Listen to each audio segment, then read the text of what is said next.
Hello and welcome to Benno and Hamflett in Your House, a podcast reviewing WWE's iconic New Generation B shows in order from the bust back to the boom. I'm Michael Hamflett. And I'm Benno. I'm Michael. Through different locations, haircuts, beards even. We've been all over. Varying qualities of internet connection. We've done it. We've ran the gambit. We've done the 2 hour in your houses. No, we won't listen to you, Netflix. We know where season 1 ends. But at the end of season 1 of the In Your House run, mate, the 2 hour run is behind us, mate. Welcome to the Monday Night Raw era. I think that's where we are. Oh God, I quit. I'm Sean after I'm Sean after the fight. I'm going to Nitro. I'm going to find some other podcasters that'll look after me. Take me away from this unsafe working environment of the 3 hour pay-per-view reviews that are to come. It's coming. Is it controversial, by the way, like our cut-off point here? Because I know we talked about it off air a little bit, didn't we? Like when we were putting it together, was Ground Zero going to be the end of season 1? Was it going to be the launch of season 2? As we often say, it's when the house comes down. Spoilers for season 2. Like I had a couple of people say, because it is how Netflix have numbered it, they've included Ground Zero and D-Generation X in the In Your House section, and then all the other ones that, of course, we're going to cover in season 2 that still have In Your House in the name. The font just gets smaller and smaller and smaller and smaller and smaller until it just disappears in the advertising, but it's still there. They've drew their line in the sand. How do you feel about our line in the sand? Is it controversial or not? As always, I think our line in the sand is the best line in the sand, but it's a bit like debating people's start of the Attitude Era, isn't it? As a relevant example here, like I would say it begins with Austin and Brett at WrestleMania 13, but a lot of people would say they need that scratch logo at the Survivor Series night. The first try lace in my boots promo for it to like truly count. And what I know for a fact is that this kind of nonsense is the exact stuff that wrestling fans will debate and care about. So I don't feel like this is us like wasting our time discussing this. That's why we're here. The hour is what it is. Like the hour, if you look at the Netflix cut off, they very strangely order everything they do in WWE by year, even though the WWE itself would say that a year goes from a WrestleMania to a WrestleMania rather than a January to a December. So that's already a problem. As you pointed out, the In Your House branding gets smaller and smaller and smaller and smaller. But weirdly, even when the logo, our beloved In Your House logo, was disappeared from the cover art, such as No Way Out of Texas, the banners in the building are still hanging. So even then, like the WWF itself can't quite make up its mind. For me, Kevin Nash told us, Benno, all those years ago that the only things real in this business were the money and the miles, right? And when the wrestlers got told they were making towns for these 3 hour shows, why? It's because WWE realized they could up the price by like $10 a month or whatever it was, and basically retain all those customers and make a fortune off it. This 3 hour runtime is not just harder work for us. It's basically yet one more step in the Fed getting rich again, getting the water coolers put back in Titan Tower and leading that march on the evil World Championship Wrestling. It's not just a third hour. It's that next big step centered around Steve Austin's return to the Promised Land. It tells you we've moved up in the world now, because Howard Finkel or whoever's job it is, Downtown Bruno or whoever backstage's job it is, to go out and just get the tapes. Like, they're going to have to move from short play to long play, aren't they? They're going to have to move to like they need just that extra bit of runtime to get these 3 hour shows in. Like, and it's not just, it's the video art people. Like, that's my other favorite bit when we get into season 2. Like, you can tell for the first 2 In Your Houses in season 2, nobody's clued them in. No, we're not using the fucking house anymore, mate. We're not doing pink and blue and green, and more on that later. We need blacks, we need reds. That's another reason why we're ending season 1 as we're going back to the drawing board as far as maybe some of the logo stuff you'll see in season 2. Spoilers: a lot of grey, a lot of blacks, a lot of reds coming up. So we need some time to put that together as well. But I think we've drew it right, and I think again, wrestling. Let us know about your wrestling OCD. But we always say we all suffer from it, and for me, the OCD again, line in the sand, stands in well. It goes from being WWF In Your House, insert either name they've made up for the network and Netflix or actual name they used on TV, to, and you could argue that's a season 0.0 into season 1, to switching it around to, as we talked about when we had you on the Grapple Live a couple of weeks ago, or a couple of hours ago at time of recording. They have spoilers there. They have obviously we might switch our names around. We might go Benno and Hamflett In Your House to In Your House Benno and Hamflett. I don't know. That feels like a good line in the sand as well. I think there's something there, but your mileage might well vary. Yeah, and I guess as well, as you point out, like the wrestling OCD that does get to us all. If nothing else, these 3-hour events to come, these longer events to come, it's just nice to think about some of the people we saw like having to do some hard bumping in them old hard WWE rings. True, that changes too. Where on these like smaller, succinct cards. Now that it's expanding, like you've probably got like a Savio Vega that's thought, do you know what? I'm going to get bumped. Now I'm going to get stuck on the dark matches. I'm going to be bumping, but like hardly anybody's going to be watching. Now there's a 3rd hour, and now that Savio's got his unstable, like he's going to keep getting these nice pay-per-view payoffs. Who knows? He might even get a spot in your house main event. And what could possibly go wrong with that? Like it's just nice that some of the people we've loved are going to get their just rewards headed into these more financially fruitful times. There you go. And that's the other like hard split as well. We're not going to be able to talk about, well, we are going to get to talk about the Goblins actually going forward, but in different scenarios. But it's for, again, this hard split lets us celebrate, to take people behind the scenes. We are taking a bit of obviously a break between season 1 and season 2. Not a long break. Season 2, I think it's fair to say, Benno and Hamflett will rise again. Easter Sunday, the 4th of April, as the date to set on your calendars. But we couldn't close out season 1, could we, without having a little bit of a look back on some of those characters that we've known and we've loved through this period before we do lose them forever, and before we lose these threads forever, and we lose this wonderful box art together all together as well. So yeah, I feel like we're christening this the Houseys we're going to do today as we look back in time. Houseys. I think that works. I think that was knocking around our group chat today at some point in the world as well. And yeah, I think it makes sense to tail off of season 1 with that. Do you think when we do the Houseys for season 2, it's going to be a Z instead of an S, in line with how everything was changed in that with an X and just someone pointing at the knob in the background? Yeah, a bit of tits just randomly in the corner. That's the season we're getting into. That's the real reason for the break. We need these 2 months for me to go away, like I say, and put that logo together. I just need 12 different fonts that are just a little bit 90s and extreme feeling to throw on. So we need to think about that too. Maybe we need to formalise this a bit more. You know how on a recent Housekeeping we talked about when Farouk fired everybody in the nation apart from D'Lo Brown, and we illustrated that Clarence Mason was a good reflection of the time that we're about to step away from. You know how America between the North and South has the Mason-Dixon line? Maybe this is the Clarence Mason line for us. And he is, in fact, that sort of like, it was never Brett in Montreal or anything like that. It was never the blue and yellow logo that I love. It was Clarence Mason, like kicking and screaming out of Raw in 1997 that allowed us to finally leave behind this more sort of cartoonish era that needed the likes of on-screen lawyers because now we were just moving into people killing each other without so much of a worry of a murder charge. Like the legal ramifications was the last thing anyone in the Attitude Era was worrying about.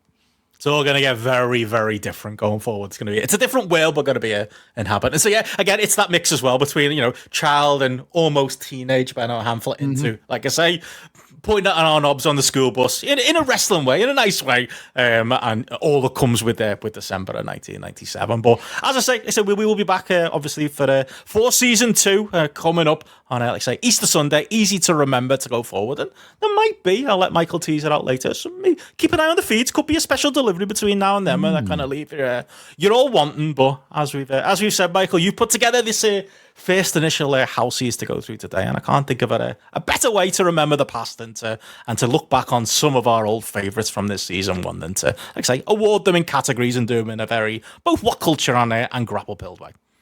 Yeah, that was it. The Houses do sort of reflect this podcast at large, doesn't it? This was a case of our two houses of Grapple and What Culture coming together for the first time formally. And What Culture, of course, known for its lists. Grapple, known for its 5-to-1. We thought, what better way than sort of like do a few categories, the typical categories you would expect from some wrestling shows that we've reviewed, but just some 5-to-1 lists of our bests and our worsts. So we've looked back at the In Your Houses we've covered all the way from the inaugural In Your House 1 through to an In Your House Canadian Stampede, the last official review show. And I don't know how you've sort of taken to picking your awards here, but for me, as somebody that has watched these shows quite a lot, or at least has fond memories of all of them, even if there's ones that I haven't necessarily rewatched all that often, I try to base the awards on my experience of it this time. There's a lot to be said, isn't there, for the different ages you watch shows and the different people who influence your opinion at the time. We all remember the first time we got online or read a power slam and learnt for the first time that you weren't supposed to like a certain wrestler and you were supposed to prefer another one. So I think there's a point in your life where you watch it pure of heart, and then you kind of get your opinions changed by tastemakers, and then you get to an age where you dare to consider yourself a tastemaker yourself, and then you realize you get beyond that age and you have no clue at all. And then at long last, I think we're both in our comfort zone where we can just come on freely and admit that we like what we like, even if what we like is the biggest cunt in wrestling history. So I think, like, I'd like to think the Houseys are going to be a reflection of, like, our honest reflections of this. That's certainly how I kind of looked at these as well. I wasn't just going off my historical faves. I thought I'm going to try and remember how it felt to sit with you and talk through these shows and reflect those memories rather than some more ones that go back 30 years. Yeah. And we joke about it. That's how we came together. You know, I said it before. Like the idea of the podcast, like, is that, you know, we're going to go back and, for me, you know, maybe slay some demons of the past, but also look, you know, does the nostalgia really live up to it? And again, I wouldn't trust 12 or 13-year-old Benno, because I was convinced at one point in my young life that Billy Gunn was the best wrestler in the world, because I just misinterpreted what Finn Martin put in Power Slam once, and I just, in my head, it was like, well, you do more moves, you're a better wrestler. Surely that's why everybody loves this Rob Van Dam bloke from ECW. You know, you go through that, or the heels are better. They're just better. Why are they better? Well, my mates don't like them, so therefore I like the heels again. 2000 Benno has a lot to answer for when it comes to my Triple H fandom, that in fact did exist for a small period there, but yeah, I think that's the best way to look at it. We can obviously, you know, have our little memories that have been blown open by certain bits. There's been obviously matches through this first part of our In Your House journey that have took me by surprise as well. So yeah, I've got a few ones in there, a few hidden gems that I'm going to mention as we go through, but also some very obvious ones that, yes, this might be the Sean show in some ways as well. Retro Boys tune out, it wasn't. The Rise of Steve came a bit late, and he'll clean up in season 2. Don't worry. But season 1, I might be at a little bit predictable, but yeah, it will be based on what we saw in front of us. Like I say, there were no sacred cows. There were some matches we picked apart. I actually went back and getting ready for this, and I recommend anybody do it. We need the numbers. Go on the YouTube, watch all our old episodes, click through, you know, have a little through. And I had a little gander, like I say, at some of the old episodes, and maybe how we reacted to certain things in the moment to jog my memory as well. So yeah, trying to continue on in kind here, and hopefully the history books will look back on us more favourably than some of those early In Your Houses. Well, I often, like, you know, I love listening to your grappies and crappies at the end of the year, and I often sort of listen to bests and worst. And I like to think of myself as somebody that enjoys the best of content more, but I think in reality, there's that little bit that can't wait to hear the people going in two-footed on some of the worst stuff. So should we start with a best one and just maybe like alternate through? So we've got that. That makes sense. There's that positivity followed by a little bit of bile, and then we go again. Should we start with the best overall performer? I think is a nice way to kind of ease us into this one, because I imagine there's going to be some overlaps here in this list. The 5 performers that you would say have been the ones consistently over the course of the 2 years, basically the 2 full years, 95 to 97, of shows that we've watched here.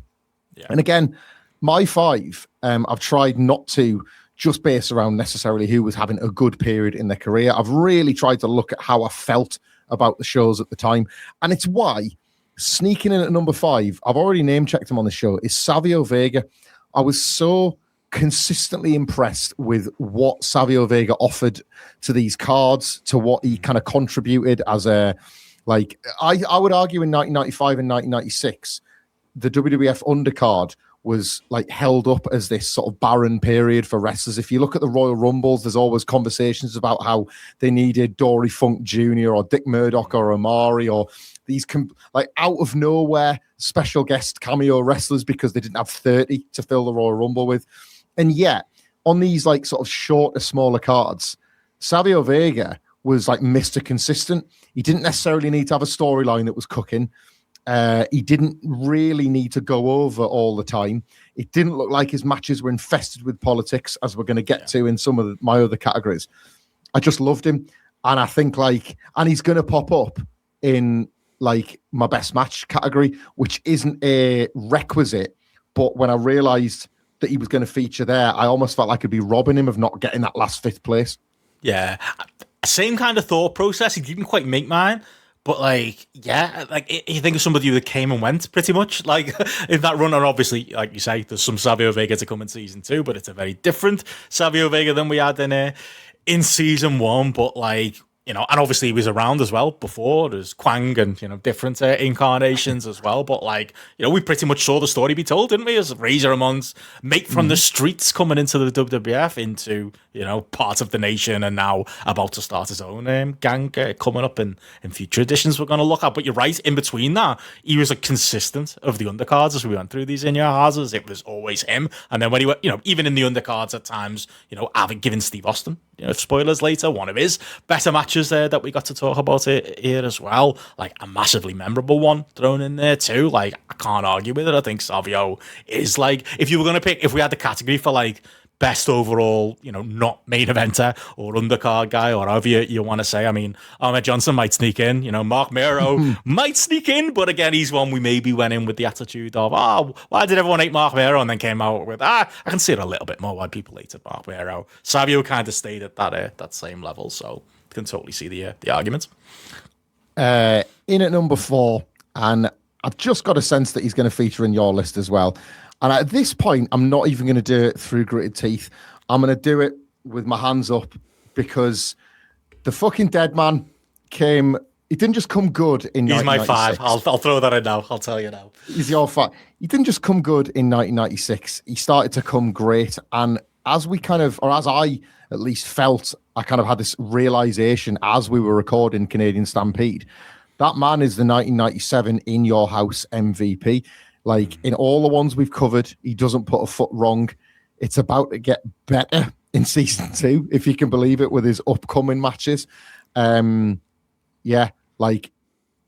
I thought I knew positive about The Undertaker has actually increased as we've done the watch along. I knew that Mankind saved that man's entire run in 1996, but it absolutely went beyond that. It is wrestling's a dance and all the cliches are true and it takes two to tango and all of that.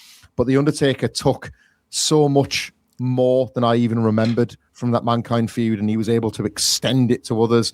And I'm cheating a little bit because I suppose I'm fresh in my head is the last Housekeeping where we talked in depth about the kind of the unveiling of the Kane character.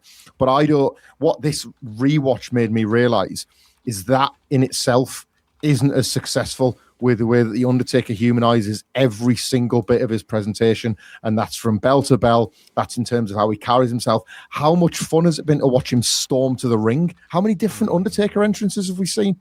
If you take it back to the early days where he's in his purple gloves having stinkers with Karma, to the guy that now sometimes charges out without his coat on and shoots just bring the lights back. Every single element of the presentation has experienced the most thrilling upgrade in the exact period of shows we've watched. I've loved it. I've proper loved it. I almost miss hating him at this point. I'd be glad to get back into 1998 and 1999 and just watch this man revert to being a total fucking cartoon. But I cannot fault in this last sort of, I would say 6 to 7 In Your Houses specifically. I cannot fault him. And that it hurts me too. I'll throw it in now. He is my number 5 in that.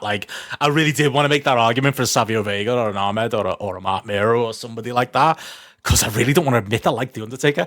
Matty's going to use it against me for in the next 5 years on Grapple now, until I do eventually hate him again, which is coming actually quite soon in the In Your House time loop. And there's another man who's very much responsible for that, which again I will be mentioning soon enough. But I can't argue with the evidence you've laid out there. He match wise, there's some stinkers early on in Your Houses, and we were very lucky, as we often joked about, that a lot of those casket matches didn't make the videotape, did they? So we didn't actually. If they'd have made the tape, maybe there'd be an argument for worse wrestling for old Mark Calloway that we could throw in there. But the actual stuff we did see, as much as I'm historically against the the WrestleMania 13 main event and him getting this top line run, actually watching it play out in front of my eyes and watching it now as a grown-up with maybe the emotion a little bit detached, I can't argue with any of those points. The storyline, which has mostly been Mankind and Paul Bearer based, has been some of the stuff we've mostly raved about on these shows. We're about to rave about it even more, and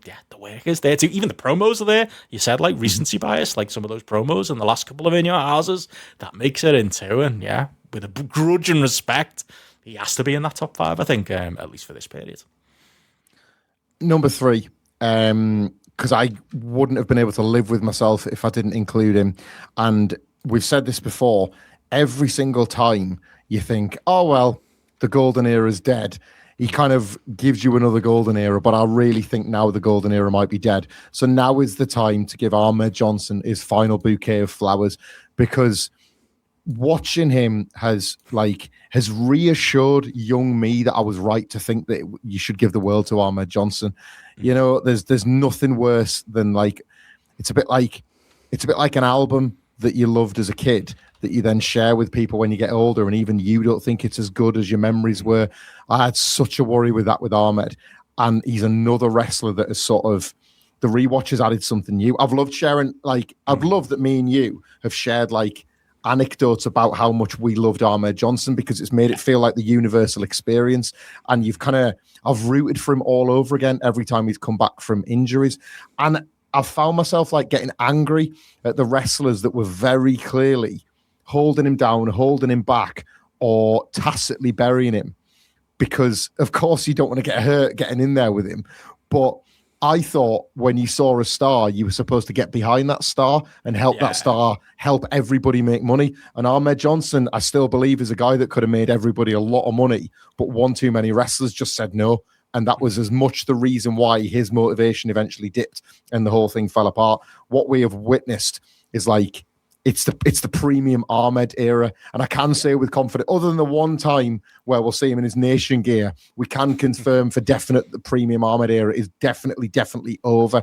And I will miss it so much in season 2. Are you sure there's not a match we've forgotten about, or a match that's advertised that does? It just feels like history's going to be rewritten. He'll turn up somewhere. We'll find. He's not got, but the fire in his eyes is. That's what I'll say about Ahmed. I'll look forward to that. And obviously, we have a very interesting Raw to talk. But yeah, he's probably my MVP as far as like talking about him on this podcast with you, and like going back and forth about him and remembering our love for him, and like you say, remembering just the intangible that he had, that you can just see screaming off the page why you are frustrated, like you said there, that the company don't go with him. His opponents, you know, he starts to get the reputation he's got, and they don't seem to want to help him either. And it's just, every time I see him, I hope for that alternative like timeline to exist where just somebody takes him aside and goes, oh, you know what, mate, you might not want to lay those kicks in, or you might injure yourself if you do this spot like this. You might want to sort it out, but he wouldn't be Ahmed, would he, if we did that? And yeah, that's watching his story from start to finish, has been another joy this first season. Number 2, and I feel quite confident this man will be in your list, is Mankind. I could say the exact same things I've said about The Undertaker's 1996 and apply them to Mankind, because it doesn't happen with Mankind. Is not The Undertaker's Monster of the Week. Mankind is the guy that saves the day ultimately, and Undertaker can join the queue with Triple H and Edge of the guys that simply wouldn't have had the runs they had without Mick Foley. But what really sort of crystallized it, I think, for me, was a match I can't wait to talk about when we get to best matches. But also that absolute stinker that Undertaker was kind of dragged into having with the Executioner, and just how good and volatile and weird Mankind was in the straight jacket, just trying to create movement or anything, because Terry Gordy as the Executioner was out to lunch and the Undertaker was only capable of so much. And like by that point, Mankind, this is going to sound like a weird comparison, but I only say this because I literally watched this clip with my kids yesterday. I mispronounced the name of Sunderland striker Brian Brobby, and I said Brian Blobby, and that made me laugh thinking of Mr. Blobby. And then the kids didn't know who Mr. Blobby was, so I had to give them like a rushed sort of education of the chaos of Mr. Blobby. And Undertaker chucking Mankind around it's time, like, because he's got nothing else to do with the Executioner. It's like watching Mr. Blobby smash up a set. Like Mankind, that's like, nobody talks about some of the things that Mankind did to his body in this run, because everybody talks about Hell in a Cell, everybody talks about the stuff he did with Triple H, but like when he's fitter and he's younger and he's got something to prove, showing that he can get this gimmick over as being more than Cactus Jack. The first time he appears in the coffin as a surprise during the Goldust feud, like, he's different. Mankind is different gravy. And like, there is a darkness that ultimately doesn't work long term. You can't keep the cartoon alive forever, but there is a darkness, a specific strain of darkness that Mankind brought that the WWF desperately needed in 1996. So it's more than just the Undertaker matches. It's everything. What a signing by Jim Ross for the WWF. Mick Foley was. What a signing. Yeah, so important. And like you say there, the biggest thing you can pat him on the back for is taking that gimmick that, you know, other people, Mankind the Mutilator, they wouldn't have taken to or committed to the degree he did. And like you say, the real Foley comes out in the end, and there's more money in that in the end, but it's not like he does the absolute opposite of dogging it in the character. Like, he embodies it, and yeah, he's high up on my list for that reason, but I'll hold my water. He's our Mankind, isn't he? You know, we say about R. Austin, Mankind in the brown. It's not Mankind in the shirt and tie. Like, brown Mankind is our Mankind. There's a school playground Mankind and a proper fed against the odds, Mankind. Getting all that over. Absolutely. Yeah. And a number one with a bullet, and I can tell that bullet's going right into Bret Hart's heart, is Shawn Michaels. We spent enough time on podcasts like waxing lyrical about HBK, about heartbreak, so I'll keep this one brief. I'll just say that when he was the best, he was the absolute best, and when he was at his worst, he was sometimes even better. Like, an absolute joy to review, even on his worst days. Like, you cannot, like, as a wrestling podcaster, as stupid as a thing as that even is to say, you cannot not want to talk about this guy that just throws a tantrum mid-match or spits in a fan's face while he's the white meat top baby face of the promotion. Like, relentlessly captivating, life falling apart. 1996 best in class in the world, without exception, pro wrestler, cunt, historic shit disturber, like the perfect wrestling podcaster's wrestler, Shawn Michaels in this era. Like a no notes run. You could have said Philip Brooks and I would have agreed to, but I mean, we both love this, man. Yeah, my number one. Well, I'll give you mine because we'll fast forward to that because you can probably guess where mine's going. I went 5. I went Undertaker number 5, obviously, as mentioned earlier, for all the reasons I did. Actually, I'm surprised I didn't have him. I stuck Steve Austin in at number 4. Okay. And again, it's more of a like, clearly he's going to be number 1 when we have this conversation at the end of season 2.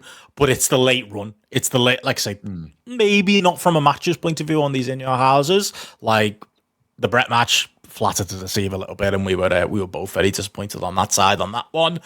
And the Undertaker match was more about the shenanigans, wasn't it? In the most recent In Your House, the Savio match is probably the one you can most point to from an in-ring point of view. But it's just the presence of him. It's getting to watch him have this rise during, you know, this closing period of the 2-hour indications of the In Your House series. He is that bit of, you know, light to torch paper or whatever analogy you want to give. Like, he is the reason things are about to change and have already pretty much changed massively. And like, it's been thrown. And again, if we're talking about it from a point of podcasting, those housekeepings, like just getting to chat about, okay, he did this on Raw this week, and never mind that particular Raw, the 12 segments he had on some of these particular Raws into 1997 just blows out the water like a lot of what we've seen before. It's not enough, obviously, to make him number 1 or to have him any higher on the list at this point, but it's so impactful and it's so great and it's so entertaining. He's such an important character. Like, felt like he had to be noted there.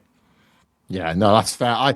It's funny, isn't it? Because I think, like, I can almost say with certainty, like maybe somebody will surprise me. I feel like he's going to be my number 1 in the Houseys in like however many years' time. Almost it just seems impossible. It seems impossible that he can't be, but obviously the building blocks are all here, aren't they? Yeah, same.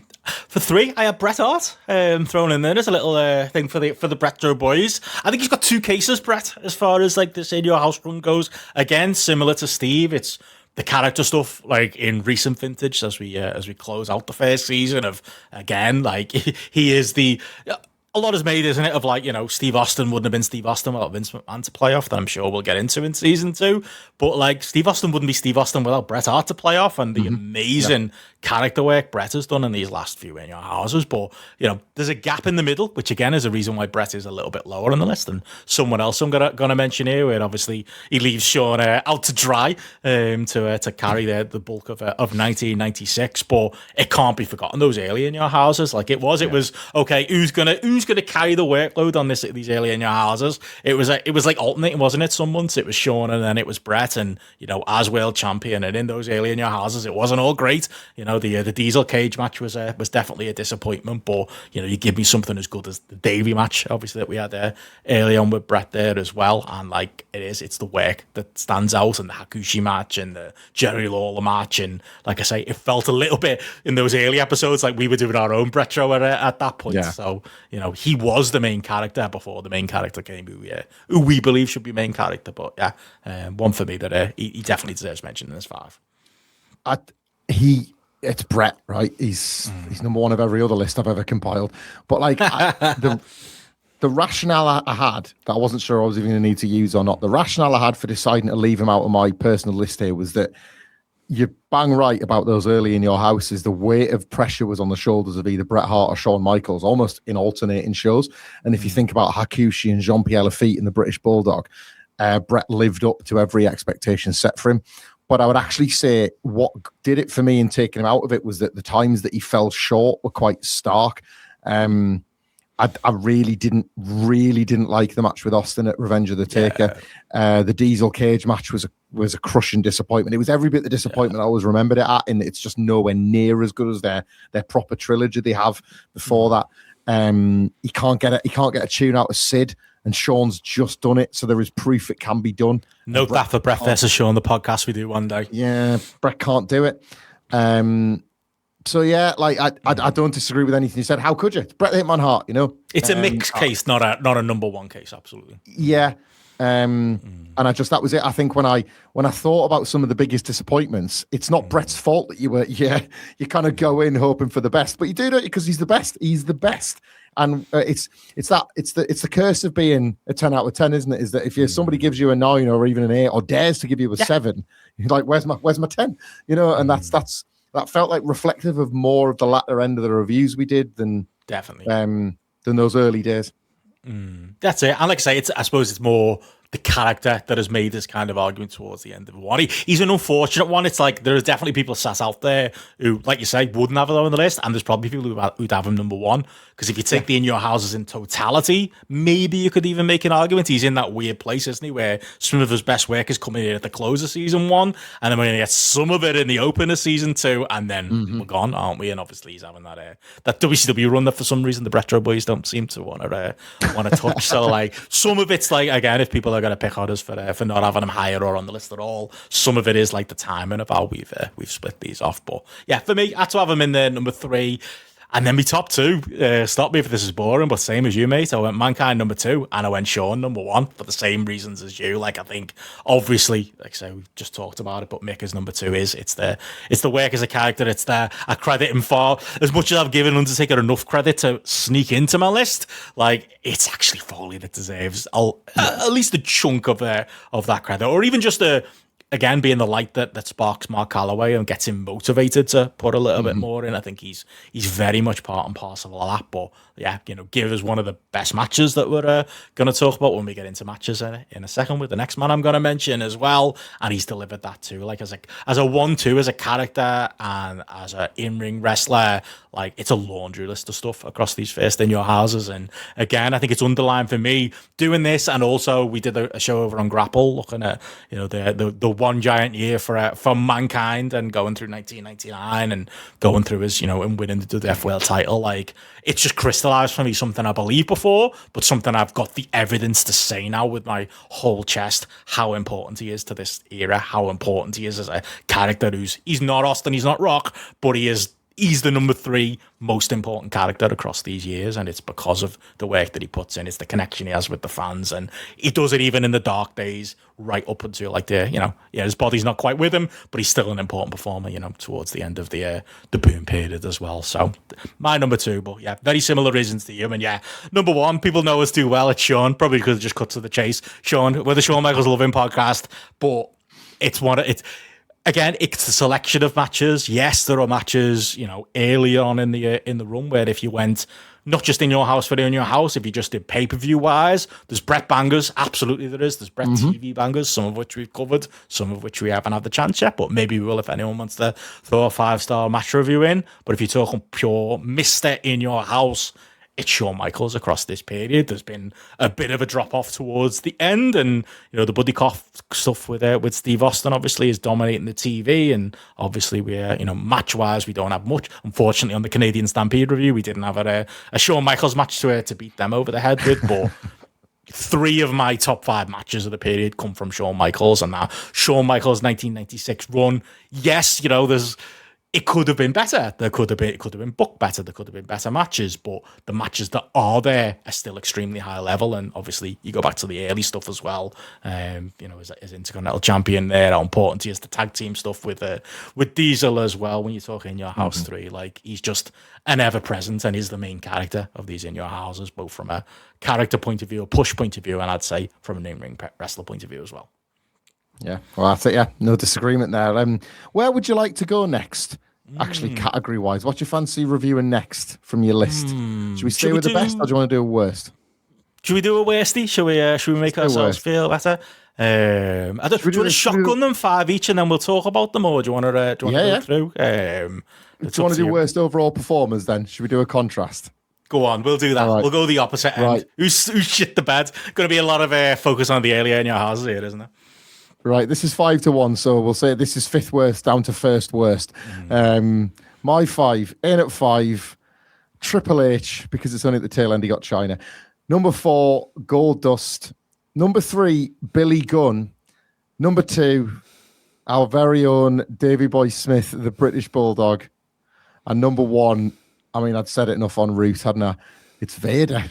Oh, Vader didn't quite make my list. For me, I know you're going to make the argument, so I'll let you make it. I actually had the biggest considerations to my 5 that I was going either way on. It was fake Razor or real Razor. Which of the two deserves to make my 5? You could make an argument for either of them. We can get into that. But yeah, my 5, I went Davey Boy Smith, number 5. I think we're going to have shared reasons on that one. For number 4, I've gone for Henry O'Godwin because I'm just sick of looking at the cunt. For number 3, I've gone Billy Gunn. For number 2, great minds think alike, I've gone for Hunter Hearst Helmsley, not quite Triple H yet, and for reasons that you've convinced me of. And I've gone for number 1, I've gone for Jose Lothario. You said worst overall performer, not worst wrestler, so, I mean, Hans Moleman, the cunt, needs... We sent him off to the sun, didn't we, in the In Your House anthology, but... He's still there for me. He's still stinking up the joint. He's still following Shawn Michaels around. Every time I see Shawn Michaels in 1997 without him, all I can think about is the amount of time we wasted with him in his corner. Like Hans Moleman himself, Jose Lothario, gotta be. If he'd appeared on Nitro, maybe I'll just switch my vote and throw it in there. But he'd be my worst vote. Let's discuss. I don't know if it says that, like, I didn't even think to include him, that of all the time we covered him, I've already forgotten about him. Like, poor Jose, that, like, all those supposed big moments and memories he was supposed to leave behind have just disappeared the second that Shawn's appeared without him. Can you imagine locker room disruptor, sunny days, Shawn Michaels with Jose Lothario by his side? It just doesn't track at all, does it? Oh. Well, I'll start with Vader as my number 1, but I do think it's possibly not going to come as a surprise to any of our regular listeners. Maybe if you've skipped to the Houseys, it's going to feel like some sort of hot take, but I haven't felt like it's a hot take since the first time I've said it, to be honest. I believed it when I was younger. It's crystallized me on this watch. He's just never brought the goods quite enough. And he's got awful timing for when he does get it right. Like his single night performance at Final 4 to work through that horrible bloody eye injury is like supremely impressive. But he's like the 4th wheel in that match. It's never his match to win. And then again, when he's in that like bizarre and kind of brilliant no holds barred match with Ken Shamrock, it's just about the bits where the match threatens to fall apart rather than, WCW's Big Van Vader or the Royal Rumble 1996's Vader, where this guy looks like he's going to come and tear the ring up. It's just like Ken Shamrock is kicking the fuck out of you, and in a minute you're going to have to bear claw him to calm him down. That's not the work, is it? Really, that's just this hard guy being tested. Well, hard guy being tested into just how hard he is, really. And then we've just covered it on Canadian Stampede. Probably pound for pound, his best singles matches against The Undertaker. And you can kind of see where The Undertaker's carrying him through it and kind of guiding him by the hand through some of the big bits. His fitness hasn't been there. It isn't like he's given the spots. and how much does he really make of them. He is put over Yokozuna so strongly and doesn't level up in that moment. He works the 6-man international incident where he pins Shawn, and Sid steals the entire thing, and you can see where the rug was pulled on his multiple title runs that he was supposed to get in that moment. It's one of them things where it's like, here's some arsehole WWE fan saying Vader's crap, but then like I like to think I'm providing exhibit A, B, C, D, and E as to why, you know? You convinced me more. Definitely do it. Like I wouldn't have put him in my 5. Part of that was knowing that you were going to have him in your 5. But the argument has gotten stronger, like watching it back again. And that's one of those things, isn't it? Like there's accepted, just thought, isn't there, within our like internet circles of like, it's WWF's fault. Vince fucked him up. And some of that's true. Shawn ruined it. Some of that's true. He gets in his own way too. That's also true. But you can't argue with actually watching it with your own eyes. I would probably implore people who think you're on an island with the Vader thing. And maybe I would have been those people. Maybe I would have gone, what's he on about? No, it's way better than Michael's remembering to go back and actually watch these in your houses and watch them through. And again, there's a couple of pay-per-views missing. There's some TV where he looks slightly better than he looks on some of these in your houses.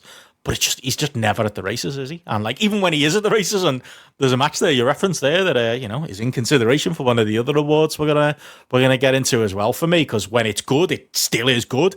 I mentioned Shawn Michaels' case for being the wrestler of this in your house set. Like I love that. I actually do, despite its flaws, still love the SummerSlam match. If we were including that, like that's actually one of my matches of the year in there as well, despite its flaws. And I do have that love for him still, but you can't argue with what's in front of you. And yeah, he was, again, a victim of booking, a victim of Vince McMahon, but as much a victim of himself as anything else.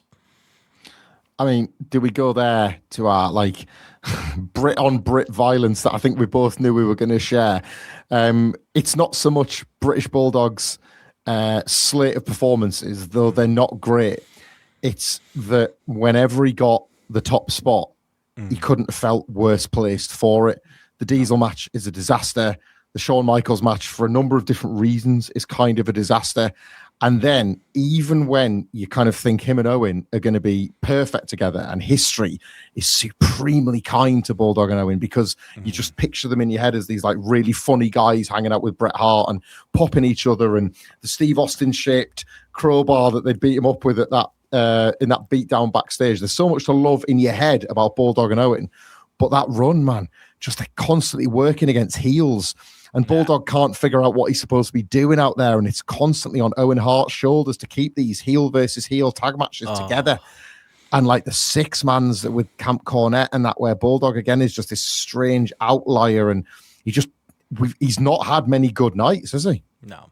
And that's the thing. It's like the tag run wasn't even in my brain. I mean, I put him 5. I probably would have gone higher if I'd have thought about the tag run as well. Because, like you say, it's that realization, wasn't it? The third one in, we were like, "Hang on, is this another heel versus heel tag team with these two? Why are we persisting with this?" And then, obviously, because of the rise of Steve Austin and the movement for WrestleMania 13, things move around, and it felt like they were maybe building to a Davey Boy and Owen thing, or maybe a babyface run. But I don't think I wanted to see that either. And it's no surprise that somebody threw in a possible 5-star match review for us to look at some heel Davey Boy, and I don't think any of us got any appetite for it. Like maybe we'll see later, if we do ever get there, once he eventually comes back and he's purple and he's in jeans. But like the amount of chances he was given as like heel challenger of the month, again, I like the Brett match, and it's one of the better matches that we discussed on this show.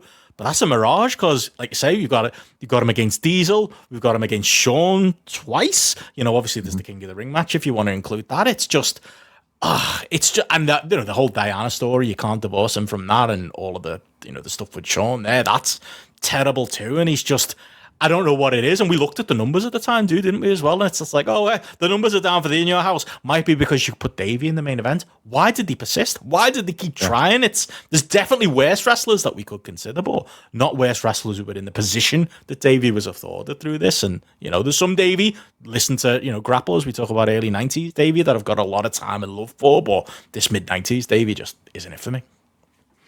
I'm trying to avoid overlapping with the worst match conversation, because naturally these worst wrestlers are going to feature in your worst matches and so on. But Billy Gunn has kind of like raced into this list from the last few months because sick of the sight of the cunt. I don't know if you're the same. I just don't want to see him again. I cannot bear to watch him. Yeah, completely the same. Like, I thought, like, at points, the Smoking Guns were sort of perfectly acceptable mid-card tag wrestlers. But then the heel turn, like with that, do you remember that very first promo he cut where he just kept saying, well, and it was like, you're not ready for this. You're not ready for, you're going to be given Sonny and you're going to be given the push within the Guns breakup and you don't warrant it, Billy. You just don't. And then as if like you needed something to prove you're right, this fucking, like, Rockabilly is an example where I think it's actually worse than I remember. I'm guilty of waving away a million bad WWE ideas because in my mind, there's always a good one around the corner. It's like, oh yeah, I'll sift through 10 mountains of shit to get to one tiny diamond at the end. But Rockabilly is an even bigger steaming pile than I remember. Like, it is awful. The honky tonk man is awful. There has been so few. I've loved this podcast. I have looked forward to watching and never ever get that switch off feeling. And then Rockabilly arrives, and I cannot bear to look at them. It's just even when we've done the housekeepings and we've gone through the Raws and you've been like, yeah, there's another fucking Rockabilly and Road Dogg match that opens this Raw. Make sure you skip it. Good God, make sure you skip it. Like, you can't avoid it. And it is that's why he was with number 2 on my list. He's ever present. Like you say, babyface Smoking Guns is one thing. And we went back, we did the, obviously on the 5-star match review, we looked at the Men on a Mission match and we looked at, obviously there was the Raw Bowl as well, wasn't there, where they're prevalent too. And I've got a little bit of time for babyface Smoking Guns in like the early part of this timeline. But you're right, it's the heel run that's never going to stick. It's the whole Sonny thing that's never going to stick. He hasn't shown a degree of the personality that would warrant him basically and dominating the tag division if you don't count Sonny as dominating the tag division. It's not a turn that comes to anything as far as like Billy and Barton being this great run. And like they literally, rather than giving up the ghost, they repackage him to literally, I would say, some of the worst stuff we've covered during the In Your House run. And it's unfortunately come in 1997, and we like to think everything's rosy in 1997. But you're right, Honky Tonk Man and the stink of all of that, Rockabilly. Anytime I see him, it's, if we weren't reviewing it, I'd be fast forwarding. It's awful. And again, victim of the timeline. Once we get to season 2, got a lot of time and respect for how Road Dogg and Billy Gunn get themselves over. I always, especially considering us seeing what comes before here, but just calling a spade, what we've watched, absolutely agree with it. Belongs on this list. And I think I'll let you start on Triple H. I'll hold her somebody, but Goldust was my 4th one, and he's going to pop up in a worst match, but as well, he's another guy where I got a lot of time for both Dustin Rhodes and Goldust, the gimmick, the character, like the whole thing. And what I think this boiled down to for me was it was a proper matches decision. Like Goldust has had quite a few turkeys that we've had to sit through, boring ones as well. Like really boring, long labored heat sequences where everything you might like about the entrance and everything that is so great on paper about the Goldust character and everything you've seen Dustin Rhodes do in his sleep a million times just dissolves in front of your very eyes. Even now, I can't really work it out. It's one thing to say, well, maybe he was just so used to working as a babyface, he couldn't make his offense make sense as a heel. But like that character was doing the work for him. That character was so interesting and unique for the time. And like you can do a Bulldog as Goldust and it be a heel move because you're Goldust. You can find a way for that to become part of your heel oeuvre rather than it only working as Dustin Rhodes, the upstart Southern babyface. And he just doesn't really, I don't think he ever truly clicks. I think there's moments in some of the other pay-per-views outside of the In Your Houses, but like, has he got one proper, honestly, all the way through good match in the ones that we reviewed in these shows? I would say no. You know what? You've made the argument that I feel like I should be switching him in my number 4. Like, he is... You're right, that like it's another shit people say one, isn't it? That we go back and we watch it in relatively real time going through it, and it's like, oh, my memory is he had this great heel run as Goldust, and then it wasn't quite as good when he was a babyface, and then it goes off the rails because of drugs and Vince Russo and the weirdness of the character that we have going forward. But no, when he was pure Goldust, that was pardon the pun, pure gold dust. That's the stuff. And you're right. You go back and watch it, and we said it on a couple of the matches, like midway through this run. It's almost like he hasn't put it together how to work as a heel. It's a bit like, to be honest, the Bret Steve match, where it's like, oh, Bret hasn't fully formed himself as like a working heel yet, despite being I would argue, one of the great babyface working from underneath workers as Dustin Rhodes. He doesn't seem to really know to put it together as a heel, or maybe he does, but he's taken the wrong lessons and just none of it clicks. And like you say, he has his own personal problems that are also part of that too, but yeah, you're making compelling pace to the point where I almost feel like I need to fudge him in. He is actually, if you think about like hit rate, there isn't a good Goldust match. There's one of the worst matches on this run that we're going to get into, the worst matches that I can throw in for him too as well. So yeah, strong, very, very strong argument. And China's only just turned up, and everything that everybody has always said is 100% true. Triple H was a guy that knew how to kill a crowd rather than heat one up before China arrives. It's not bollocks. It is not bollocks. He is fucking nothing in this company till China arrives. He's Shawn Michaels' mate. Maybe that was going to keep him in a job. He was loyal to him when the click left. He carried his bags. He drove his car.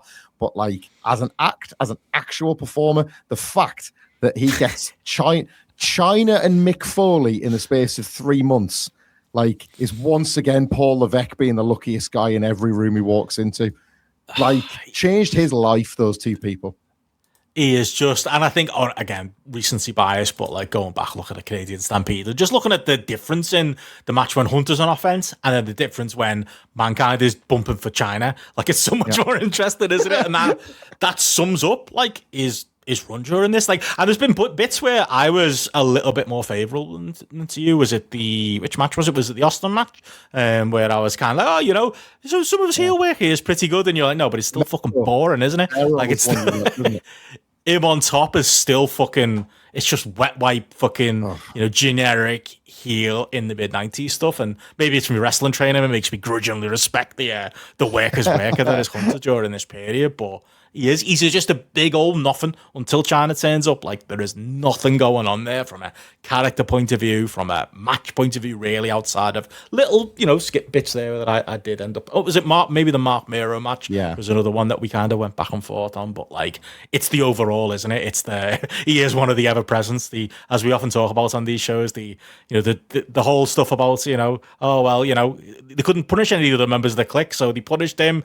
Obviously a myth, and obviously, he's the amount his name comes up during these reviews kind of tells you that it's a very different tale there, isn't it? And yeah, even like the little bits of glimmer of hope and the little bits of positive that I would probably pick out from his matches don't outweigh the overall negative that is on these shows. And thankfully, I'd say better is to come, but maybe not anytime soon. Yeah, and that's my 5. Who was overlapping that we missed from yours?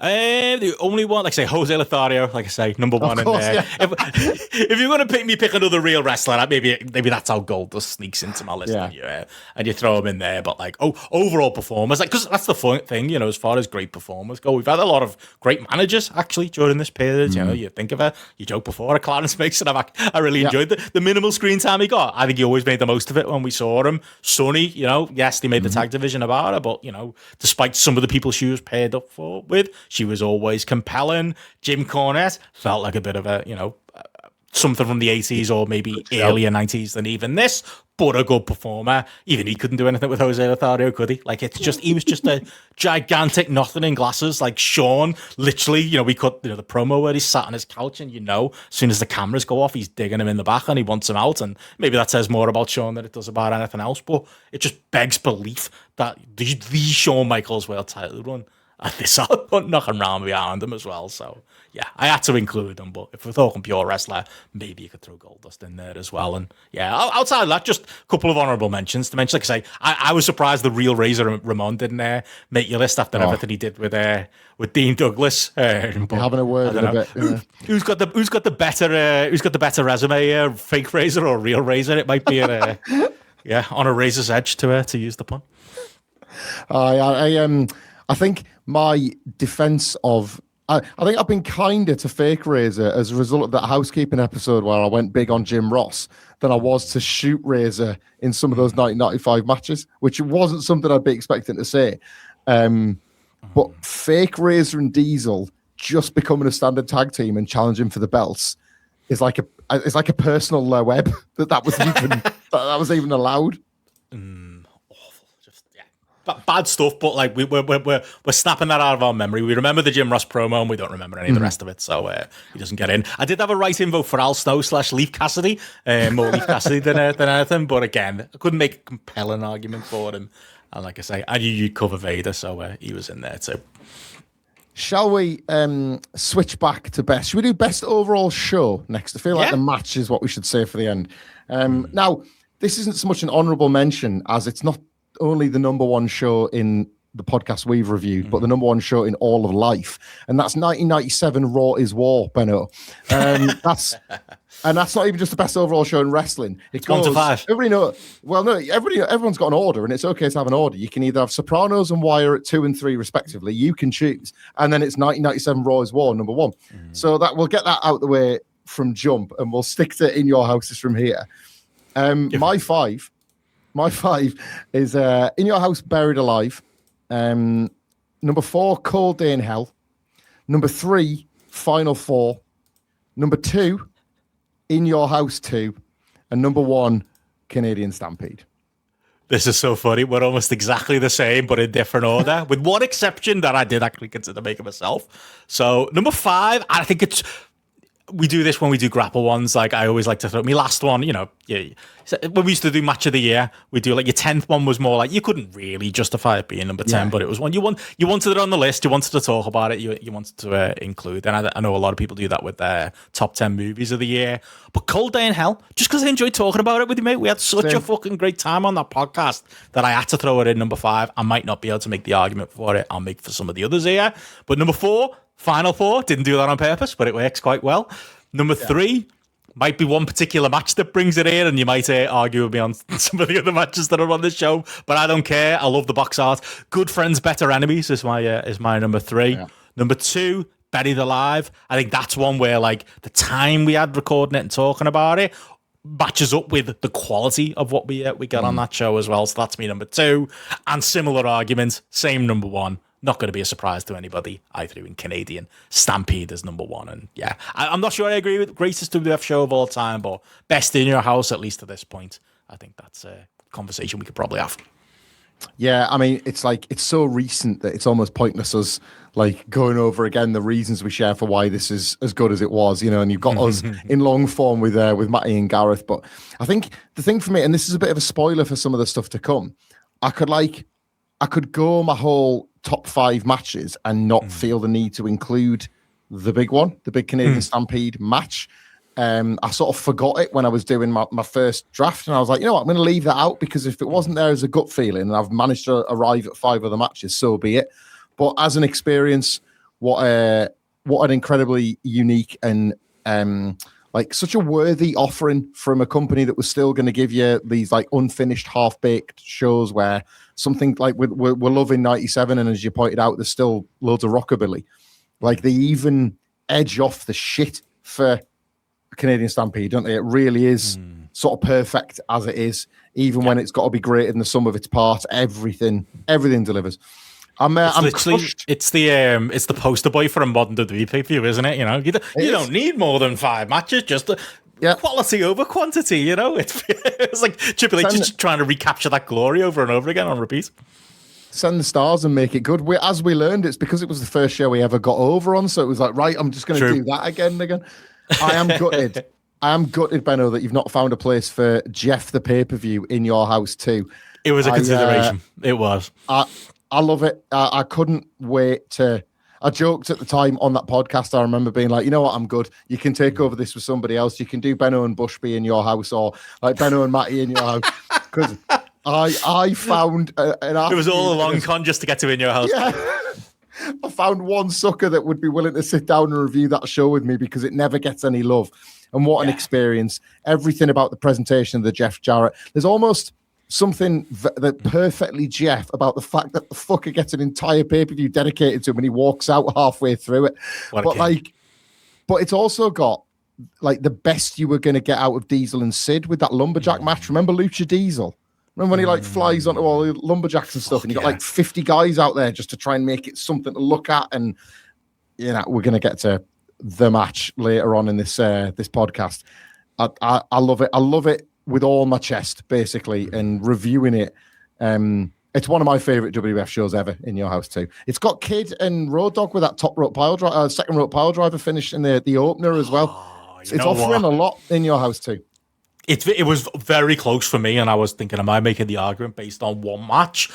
But at the same time, it's Jeff the pay-per-view, it's the music, it's all of it. It's, to be honest, like in real time, like we did In Your House 1, and it was like, all right, well, this is a fun concept, but we're going to have some hard slog coming up for us, and there's a main event that's hard slogging In Your House 2 that maybe drags it down. But it was the one where it's like, oh, right, like you said, this is why we love this stuff, and it's the character work on there as well, isn't it? It's my 5.5, if not my number 6. It was the one I had to eliminate from my list, but same argument as you. Cold Day in Hell, I'm with you. We said it to each other the second we finished recording, and how the fuck was that so good? Like, Ahmed running the gauntlet was a million times better than I remember. Austin and Taker, there's they don't really have very good matches together, but the Heart Foundation ingredient was so captivating that that's all you remember, really, isn't it? Yeah. And Undertaker, again, continues to bring his A game in these 97 matches, so that was almost like a pleasant surprise. And it was the last, was Cold Day in Hell not when Mankind was trying to drag something out of babyface Rocky Maivia? That I just, yes, it is. That went bumping all over the guardrails and fucking the ramp and all kinds, Just like, you see this little edge in The Rock's eyes for the first time, and it's a historical curiosity, but it's also the first time you get the metal stage with the new house set, which I think we were glad to see back after a slapdash year for the house itself. And then Buried Alive, I always loved it, so I was really pleased that when we came to review it, I think it does better on a watch than consensus gives it credit for. Buried Alive is one of the underrated Mankind Undertaker matches. It's not the most underrated one. We'll get to that, I'm sure. But it's a fucking killer brawl, Buried Alive, Mankind and Undertaker. Really good in spite of the theatrics at the end. I absolutely love the Jim Ross character stuff when he goes off the rails on commentary and loses his mind during the very good Austin Triple H heel versus heel match they do. And the dark match has got Sean spitting on a fan. Like, it's liquid Benno and Hamflett, that entire show, isn't it? It really was. Like, and again, like, that was one that I wasn't expecting to love as much as I did when we sat down and watched it. Just the gimmick in general. And it's like I say, outside of the dark match, a shown this In Your House, which was a rare thing at that point as well. Didn't have me excited going in, and that's why it's made my list, is that it surprised me how much I enjoyed it. It surprised me how much I enjoyed, again, another Undertaker and Mankind match, which I might have to think about where my fandom lies. As much as, we piled on Hunter before, I still think the Austin match is pretty good. We'll give Austin all the credit for it in there as well. But it's the structure of the show, isn't it? It's the fun time we had, like, talking about it, and it is. Maybe it cheats its way in, but it's the dark matches following it too as well that you've got to give credit to. But yeah, that's in there. Just to go back, just a quick second on Cold Day in Hell, I have got to say, like, again, how good a time we had talking about it, but also like the quality of the stuff on there. Like, yes, Undertaker and Austin wasn't up to much, as you rightly said. Shamrock and Vader, though, like, God, we're talking about that in a bit. Like you say, the Nation of Domination Ahmed stuff, not a great match, but a great story that you could follow all the way through, and made sense from like a 90s how you should be presenting wrestling to this particular fan base stuff. And like I say, the fun, the rubbernecking of seeing Mankind trying to get Rock over, the rubbernecking of watching Hunter realize that China's the reason that he's over there in the opener with Flash Funk on that one. Like, that is, the one for me that it was just like, again, a great time talking about it, but also the quality of what's on there it matches up to.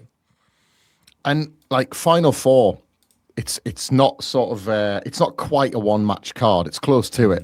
I think I remember us, obviously we did that with Andy Ogden, and the three of us were all quite wowed by it's like Furnace and LaFon have two good nights in the Fed, don't they? One's the Survivor Series debut, and the other one is this, where they finally get, like, Bulldog and Owen get some working baby faces to have a match with, and you kind of have that thing where you're watching and you almost like can't believe it. Like, you sort of rubbing your eyes, cartoons. Did I just see like a Doug Furnace power hoist in 1997 WWF? And there's all these little moments where you get to see Owen flexing as a wrestler, and I remember loving that a great deal.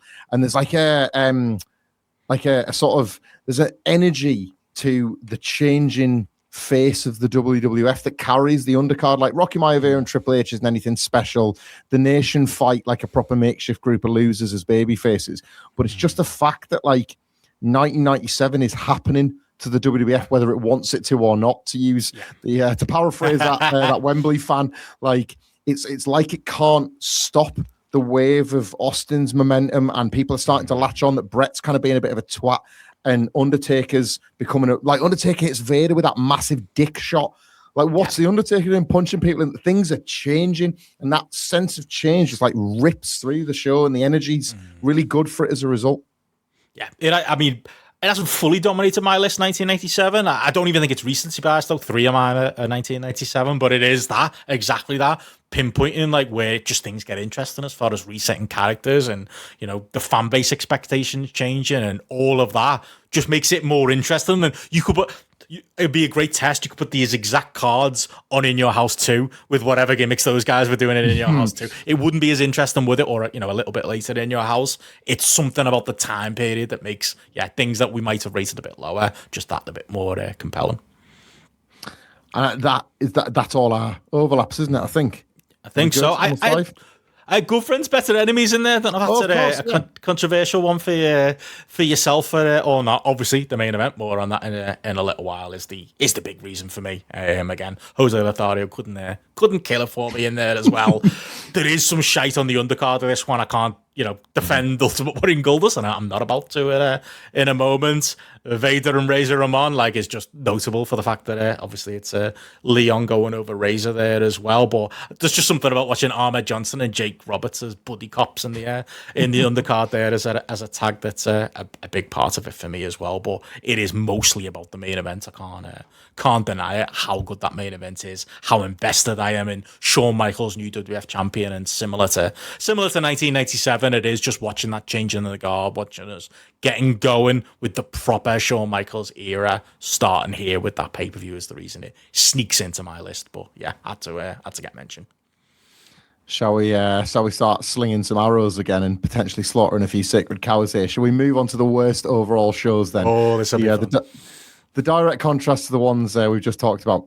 Number 5 in my worst overall shows was In Your House 6. That was February 1996, Bret and Diesel in the cage. Number 4, we've got that as number 4. Yeah, number 4 was Beware of Dog, as in the entire event, 1 and 2 together. Number 3 was In Your House, It's Time, from December 1996. Number 2 was In Your House 4. Consensus the worst ever, but again, I've tried not to go with consensus. I've tried to go with my lived-in experiences of reviewing these shows with you, because number 1 for me was In Your House, Revenge of the Taker. Oh. And I'm happy to hear yours, and then maybe, I don't know, I'm curious as to where our differences are here. So on my notes, this is one where I wrote 6 down. And I'll stick to my order that I put down, but you could chop and change some of these. But next to Revenge of the Taker, I've just literally got in brackets disappointing, rather than necessarily outright bad. That's why it's an honorable mention for me, because I would go number 5, In Your House, It's Time. Number 4, In Your House, International Incident. Number 3, In Your House, Beware of Dog. Again, it had to be on the list, didn't it? We couldn't not include it. Number 2, and I think we're on a par here, In Your House, Rage in the Cage. And number 1, In Your House, Great White North, which again, I think we were a little bit depressed at the end of that one. Like, oh no, hopefully things get better soon. But I'll let you expand. I think, I'm probably the only person on planet Earth that would not put In Your House 4 at the top of this list. But I really can't stress the scale of disappointment I felt watching that main event of Revenge of the Taker. It's done something to me, that match. It is honestly I need the Retro Boys to attack it. And I don't necessarily mean attack it as in savage the match. I need them to approach it and try and brainwash me into thinking there's more there than wouldn't it be good if they watch it and they go, you know what, I actually know what you're missing is this? I'd love to hear that. I would love to hear that. Because again, for me, it wasn't bad. It was disappointing. That would be maybe my difference of opinion. But if it was just that, I could let it go. and I'm obviously going to have the highest praise soon for the titular match on this show. You know, the Revenge of the Taker.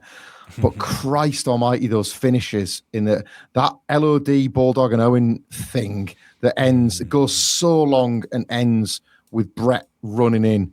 We get the first. Like, I remember how angry we were with Rockabilly versus Real Double J as like just a crime against the business. Yeah. I'm jumping ahead, but you know, and then there's another undercard match that has another stinking finish, and I can't remember what it is. Is it it's Rocky Maivia, isn't it? Is the Intercontinental Champion? Yeah. The poor fucker gets absolutely hung out to dry, and then Ahmed Johnson has to come out and try and scoop a bit of a response because he's had another shit night as this blue chipper. Like the house. Remember the pathetic little half set that they had to build? Weren't even trying. Like, and you know what, right? I'm saying this, and I mentioned this when we did the housekeeping. It is followed by, like, 24 hours later, it's the best Raw ever. So it's almost like, so even when I'm going in on this Fed show, I'm like, don't worry, in a day's time, they fix it like never before. But I love watching these shows and being able to like paint this like picture of how we're back and the power's back and look at all this and it's a runaway train and the snowballs rolling down the hill and all the cliches you can think of. And then this in the middle of it all, it's like it's such a turd, like an out of nowhere turd. I can barely kind of believe that you know how like in the year 2000 when just everything was class, and then the King of the Ring kind of and WrestleMania kind of stunk. And like how was WrestleMania shit? Everything's brilliant and WrestleMania's kind of shit. This had no right to follow the events of WrestleMania 13 and be as like dog rough as it was. I think you're totally right with the Raws as well. Of following that, like obviously it's a talking point we've drilled home now, but like that is our turning point too. In like going from we only really need to talk about the In Your Houses, and we'll talk a bit about what's going on in the middle. It's where the Raws become essential. It makes it almost worse, doesn't it? That like it's so disappointing as a pay-per-view, but maybe that's it. You know, it's the spoonful of sugar that you get that comes with Raw following it. That it all at least goes to something good that saves it a little bit. But no, can't disagree with a lot of what you said there. In Your House Falls, one of the worst shows ever, isn't it? There's no getting around it. It's horrendous. Like, everything about it, to spoil ahead, because I've got a little special award that I'm going to give later.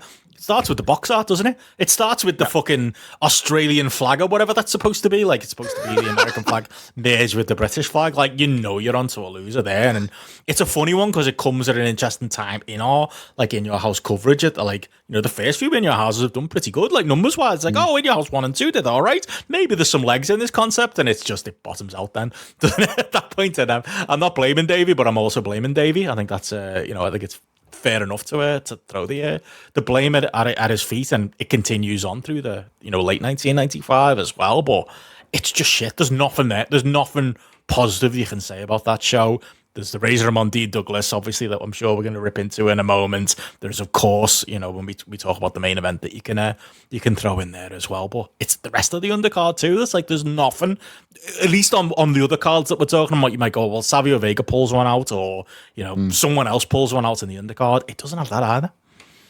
When a wrestling company is like just firing on all cylinders, there's always one show that is like the sort of the defining moment of this company's turned the corner, or this company's found the top of the mountain. The same is true as when you're scraping the bottom of the barrel. And when people talk about 1995 being like rock bottom in every respect, creatively, commercially, like in terms of the presentation of being the market leader, all that bullshit I like, the recognized symbol of excellence, this is as far away from that WWF as any show you will ever watch. I would say, and I've got this like inbuilt fondness for the new generation in this specific period of WWF, I would rather watch In Your House 4 than like 2019 WWE brainworms, Vince McMahon, like last days of Vince stuff. However, probably that will, there's going to be a match on a 2019 show that like destroys everything on this card, isn't there? Boring fucking Seth Rollins will do something and you'll be like, oh, well, that was competent. So like, I've got to give it that, and it's just, there's just nothing. And this is coming from the people that probably love this era more than anybody. It's so hard to find redeeming features, isn't it, from this show? We were 4 shows in and it tested us. Like, that just says everything, doesn't it? It's like, and obviously, Mabel Yoko on the undercard, horrendous. there's nothing. There is absolutely nothing you can point to there. Rubbish. It might have been better if those obviously 28 thugs in Syracuse hadn't beaten Sean up, but I guess we'll never know. That's what you're missing. You're missing Sean. There you go. That's the answer to all. That's what it was. All of our problems. Let's talk about It's Time, because that's another period where I couldn't be more excited about the television and then more deflated by the pay-per-view. Totally. We'd covered, I think it was up to that point, my favorite show we'd ever done, Livewire, I think it was titled. And it was Jim Ross is sort of has turned heel. WWF has taken the shackles off in about 15 different areas. Austin's broken into Pillman's home. That 2-month period, the world changes 50 times. And then it couldn't be a worse reflection of that on pay-per-view. Brett and Sid is boring. Steve Austin is a side character, really, doing run-ins with, and getting into bother with the British Bulldog. We've got that aforementioned Bulldog and Owen Razor and Diesel match, which is just unacceptable that those two were tag title characters. You cannot do that. Triple H has won the IC title with the Perfect hoax, but Perfect's gone. So that whole deal with Mark Mero is absolutely fucked, basically. And now all of a sudden you've got to revisit WrestleMania 12 and pretend like it's somehow about Sable again. Yeah. The executioner shouldn't have been sent out to work. Terry Gordy's not a well man. There's just but it was funny wanting to talk about it. At least we had that. But this show is not right, is it? No, it's a mess. It is. And I think the thing that almost saved it on my list, I was but like I say, we had such a laugh talking about the rolling down the hill spot in the Undertaker execution match. Armageddon rules. There's a reason they don't do that again. But yeah, I say the Sid Brett match, I'd kind of forgotten how much of a turkey that was when we reviewed it. So you throw that in. I think maybe I was a little bit. I think it's Mark Mero, Hunter S. Helmsley on the undercard. There is that. Mm-hmm. But Fake Razor and Fake Diesel are getting a match on pay per view. That says it all, doesn't it? Against Owen and Bulldog. Yeah, nothing there. I remember as well, I think from the review, Flash Funk Leaf Cassidy with just being an absolutely nothing match in there as well. So, yeah, it's just, again, another one with very few redeeming qualities there. Beware a Dog, speaks for itself. I'm prone to loving a Shawn Michaels tantrum as much as the next, and that was the only... Leave a great podcast. Yeah, that was the only redeeming feature of another boring match with a Bulldog. And obviously everything that went wrong with that show. Look, I'm going to praise a match from this show very, very soon. But again, Undertaker and Goldust, boring until Mankind pops out of the casket. Vader failing to make the most of the fact that he's being gifted Yokozuna on a plate, basically. It's just a lot of things went wrong, obviously, that WWE had no power over. But then when you see that their attempts to fix it wouldn't have exactly have made the show that good anyway. If anything, the rain and the storm and the 2-night thing is the only novelty it's got going for it, isn't it? Yeah, that's it. And the coverage of it, and it allowed us to crack some jokes. I think we'd had some technical problems on the show before, so it's all Beware a Dog. It kind of worked from there, and it's an interesting like I say, just it's one of those memory hole things, isn't it? Or one of those interesting trivia notes of, do you know about the pay-per-view that happened over 2 subsequent nights? And, we talked about, was it the second one did 1,000 more buys than the first one, which we're still questioning to this day. It's a very interesting anomaly, isn't it, of a show? And it's very interesting seeing them trying to piece it back together from the dark matches. And it's interesting from, it's Ted DiBiase's last stand as well, isn't it? Before he goes to WCW and joins the NWO. So there's that weirdness with the Savio Vega match with Austin. So he was shit, wasn't he? DiBiase. You talk about worst overall performers. He was rubbish by this again point. Time. He might as well have been around 40 years before this. The in-ring run. I quite like Money Inc. I wasn't an IRS fan, but I kind of liked them as a heel tag team. It made sense to move him into that from being a singles guy, but that felt like it was 47 years before his boring run on. Do you remember that I'm sure I mentioned it on a Housekeeping, but that episode of Was It Challenge, where he introduces all of the $1 Million Corporation. They take up 15 minutes of TV time, bringing out fucking King Kong Bundy and Cameron the lads to show this strength of what the corporation was at that point. Just death. The original Don Callis family was the $1 Million Corporation. And this was the last remnants of it, wasn't it? Impaired up with Austin. But like I say, it's an interesting one that I feel like it had to be on both our lists. I think there's just no way we could do a 5 and not include it. But it's also very interesting from a historical point of view that maybe saves it a little bit from being the outright number 1.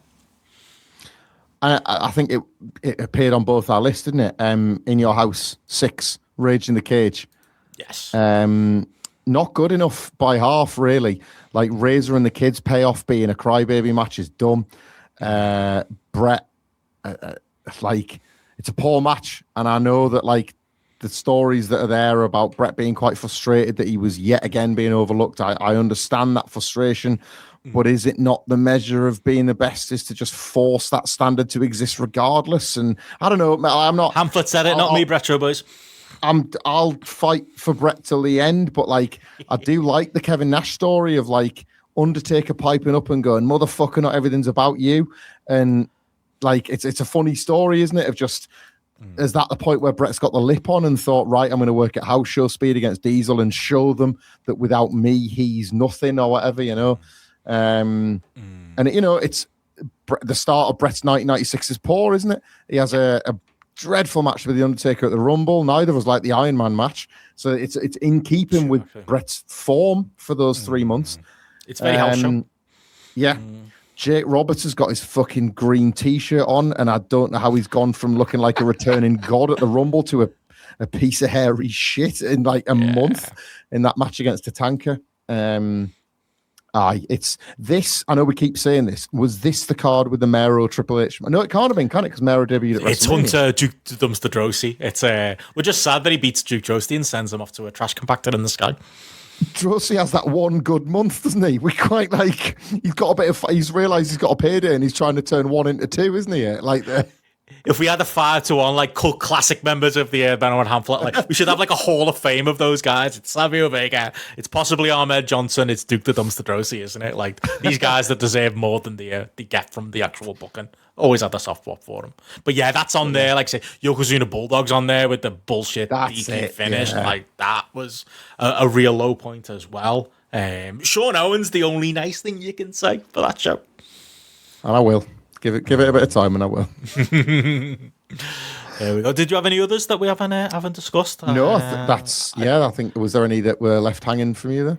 I had one more international incident. And again, it might be just main event kind of bias, but it's just too long, and it's a fucking 6-man tag in the main event of an In Your House, and that's just always going to be a negative. It was a negative when we did Sean the podcast over on Grapple. It was just like, I feel bad for the lads giving them this thing to sit through and watch. As much as fun as the TV was, you know, and the tease of Warrior teaming with the lads and the reveal of Sid and all of that, and even the name, the People's Posse, like there's some fun to be had there, but it's got Undertaker Gold Dust on it. Like that's a gigantic mark against it as well in there too. Henry Godwin in the undercard too, and prime sunny tag team division stuff with interchangeable body donners, smoking guns, fucking nonsense going on as well. Is that where they win? It's bad. International incidents where they win on the undercard, but it's non-title, isn't it?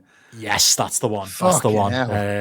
It's a fucking dregs is the tag division in this period as well. So yeah, that's why that one's in there. But it is mostly the main event for that one. Did we watch the dark match for that one with Austin and Hunter? I'm not sure if we did for that one, but I can't remember if we did that. I think we did actually. Is that the one where Austin comes out without his wrist tape? Maybe. I feel like no, that was against Goldust from its time. That one was, right, but we did see it because it's his first match after winning King of the Ring, isn't it? And it's just a real interesting. There we go. Yeah, like it's a month removed, and he's only in the dark match against the punished Triple H. You know, like that's the best. That's the best he's getting basically in July.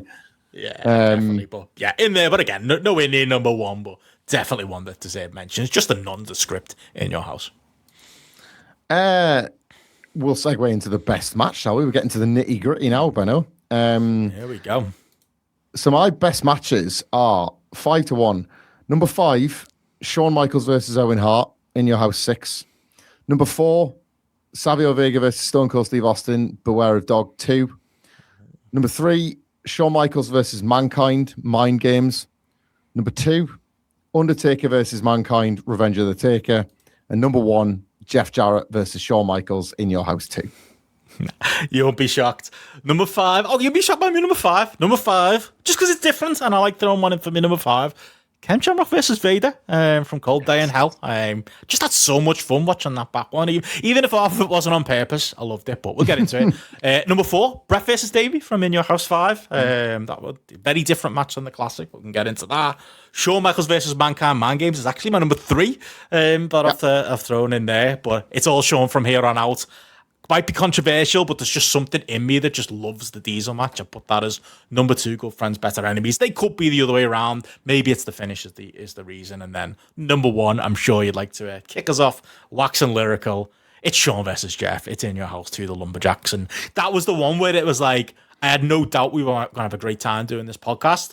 But the second we laid that audio down and like we went back and forth and your enthusiasm for that match and me rediscovering this match as one that I knew was great, but I couldn't, I think when we talked about it, I couldn't remember having watched it recently, and I was kicking myself for not including it as bonus material when we did the Shawn show over on Grapple as well. But yeah, I'll let you lead us off on that one. That was an absolute joy to talk about that one, and it had to be my number 1 too.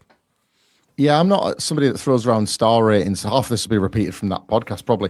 I'm not somebody that really thinks in star ratings very much, or certainly, don't consider myself to have any kind of quality gauge on what classifies as a 5 or a 4 or whatever.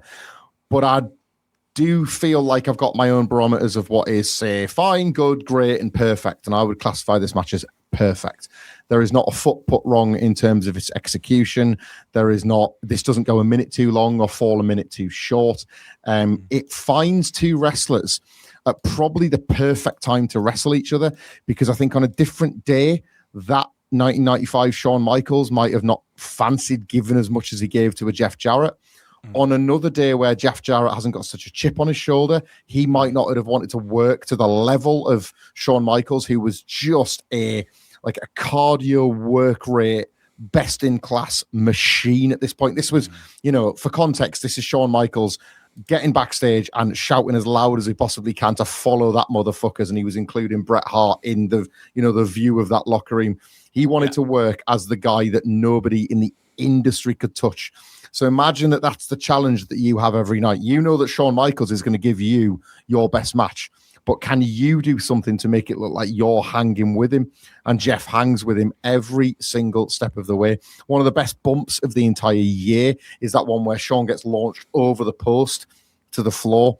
There's some fabulous story between the Road Dogg and Jeff Jarrett that, again, heartbreakingly is lost to the walkout, because you really did want the follow through after the really impressive mime job and singing performance earlier in the night, and how Roddy wins against the Kid and Jeff's not even watching because he's prepping for his singing. And because he's prepping for his singing, he's overlooked Shawn Michaels, and Shawn's going to take his belt off him. Shawn's dressed like the fucking belt in his white and gold when he wins the white and gold title.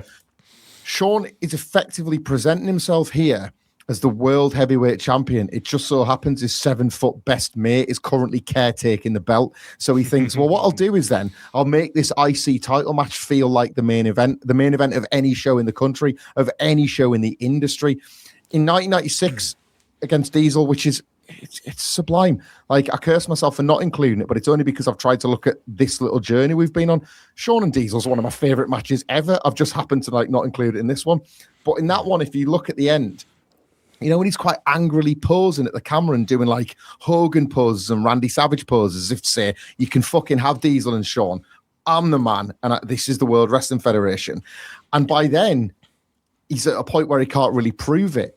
In 1995, he doesn't need to be as forceful because his work is speaking for itself. There's no paranoia. There's no head loss. There's no nutcase Shawn. It's just Shawn Michaels, the pro wrestler, in its perfect form with a perfect opponent on a perfect night. I could watch it when we finish recording. I love it so much.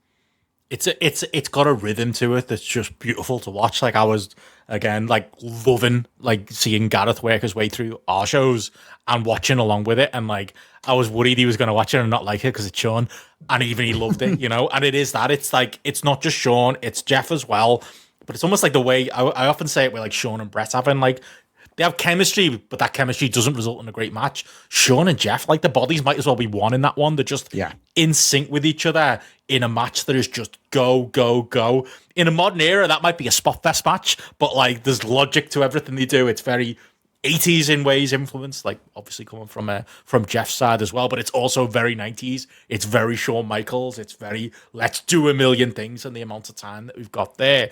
But it's got that logic that makes it all make sense. It's got the brilliant finish, as you mentioned there. It's got the Road Dogg, Jeff Jarrett, dynamic going on, obviously linked to that too. It's just a work of art, and it's one that, like, the reason it had to be my number one is it's the one. If anybody ever says to me, I'm going to go back, I can't watch all these pay-per-views that you and Hamflett cover, but what should I go back? What's the key stuff I should go back and watch?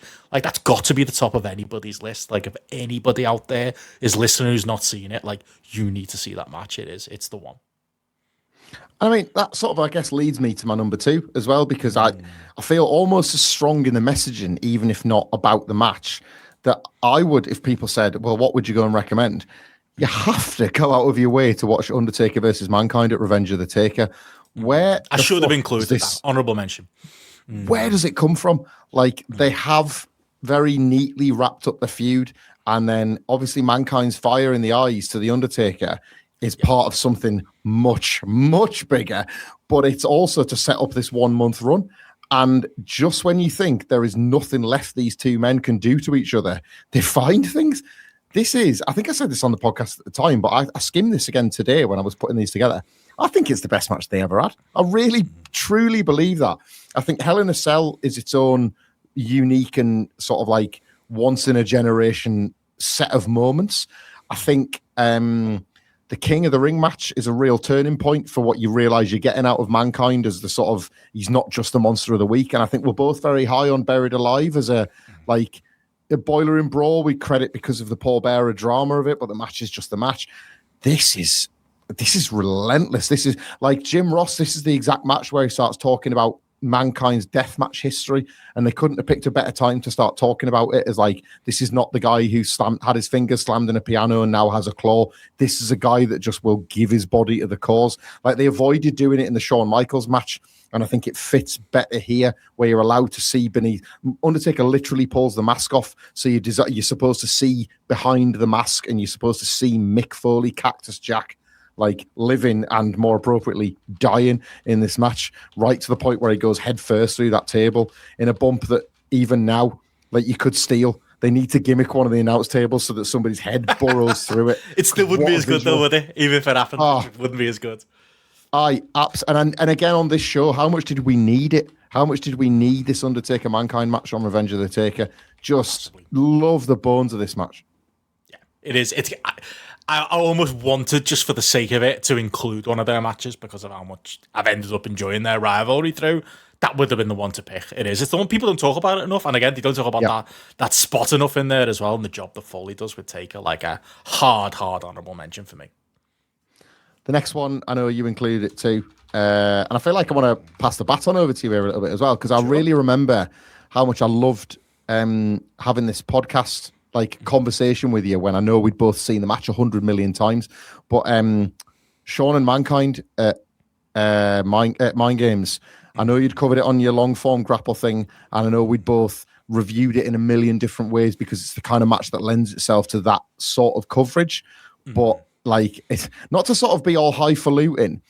It's one of the matches that feels like you feel honored to be able to get to talk about it for something that you enjoy, don't you? It's different gravy, isn't it? It's a weird match as well, though, because I almost feel like I've got to defend why I put it number 3 and I've not put it number 1, or I've not even put it number 2. For me, because it's a power slam match to me. I don't know if you feel the same way, or maybe we discussed it on the show. It's, you remember seeing it in the end of year awards, and I don't recall seeing the match until the end of the year. I feel like it was on some kind of tape, maybe the episode will jog my memory on it, but I always felt like a step removed from it.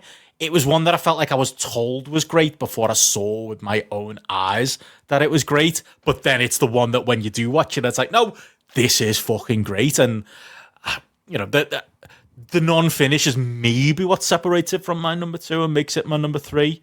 But they could still flip-flop because the work towards that non-finish is so good. If we talk about the Jeff match being Shawn working at a clip and a speed that no one else is really doing in WWF at that point, but Jeff staying with him, Mankind staying with him in this one as well, isn't it? Like a billion things. I won't break the full match down again, but a billion things, a billion seesaws of momentum happening in this match, going back and forth. It is all action. it is again another one where like you might not have guessed Sean and Foley would have the level of chemistry they do physically in this one, but it's another person who Sean has an amazing physical chemistry with. And yeah, the biggest thing you can say for it is that it's so well regarded and so much seen as one of the great matches of all time, even with a mistimed, absolutely shocking finish at the end of it that, as we argued on the show, you didn't need to do. It's just that good. And yeah, like to that point, outside of, you know, the other two matches I've got here, it's, if we do a list at the very end of the series and we incorporate everything, I think it's still going to squeeze in. It's that good. Yeah. I think it's necessary for Sean in 1996 as well, isn't it? I think like he needed that. Like, it didn't need it to the extent The Undertaker did, where it needed to be a long run, but he needed one match to like almost beat a bit of the white meat out of himself. Like, I think already it was becoming clear that this wasn't drawing and this wasn't, so the pressure was starting to mount. And for one night, he gets to almost like express that pressure in the form of a story. Like he's allowed to be an angry prick for the night because that's what Mankind's dragging out of him. And I think he needed that a bit as well. That edge, like, is what is missing, arguably, for a lot of us, like, his babyface run. It unfortunately comes out at the wrong times, the Vader match, or with fans. Like, this is a moment of it coming out in the right time. Absolutely. That's a nice segue to my number 5 here, which is White Meat Sean on possibly the best night for the character, which is Owen Hart. I had to include this because I remember us sitting down to review it and me having no idea just how much I could love a match, having known that I'd seen it before, having like, I've got quite mixed feelings on the praise that Owen Hart, the wrestler, receives, because I think sometimes like it's really hard, of course, for all the obvious reasons, but like some people say it and mean it. You can go too far, can't you? They say he's better than Brett, and I'm just watching and thinking, is he? And the answer to me is no, fundamentally. But I've really enjoyed Owen Hart in this rewatch. Like, he's a carry merchant, and there's a lot of things I want to shower praise on him for. But he's another guy. There's a Jeff Jarrett quality to this match as well. Shawn Michaels is like, he's on fire. Lightning bolts coming out of his fingertips. Cannot wait to get that belt around his waist at WrestleMania, and just decides to like show off really for. And it's just, it's almost evidence that the white meat character can work. That's what I love about this match, is that he is, because he's obviously constantly selling the fact that Owen concussed him, and that's always the worry, is that one false moment and that one mistake, because he's so glad to be back and high energy and everything.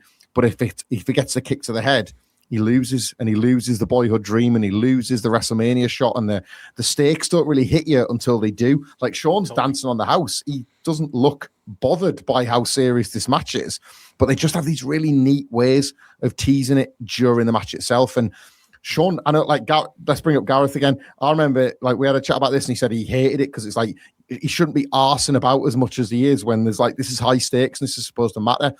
And my thing would be like, this is a guy that like somehow makes arsing about seem like something that energizes him. It's almost like he's trying to drag Owen into his world of arsing about. You know, it's like, I can dick about and be the best. That's why I'm the best. It's because who else can dick about like me and still get it done to this level?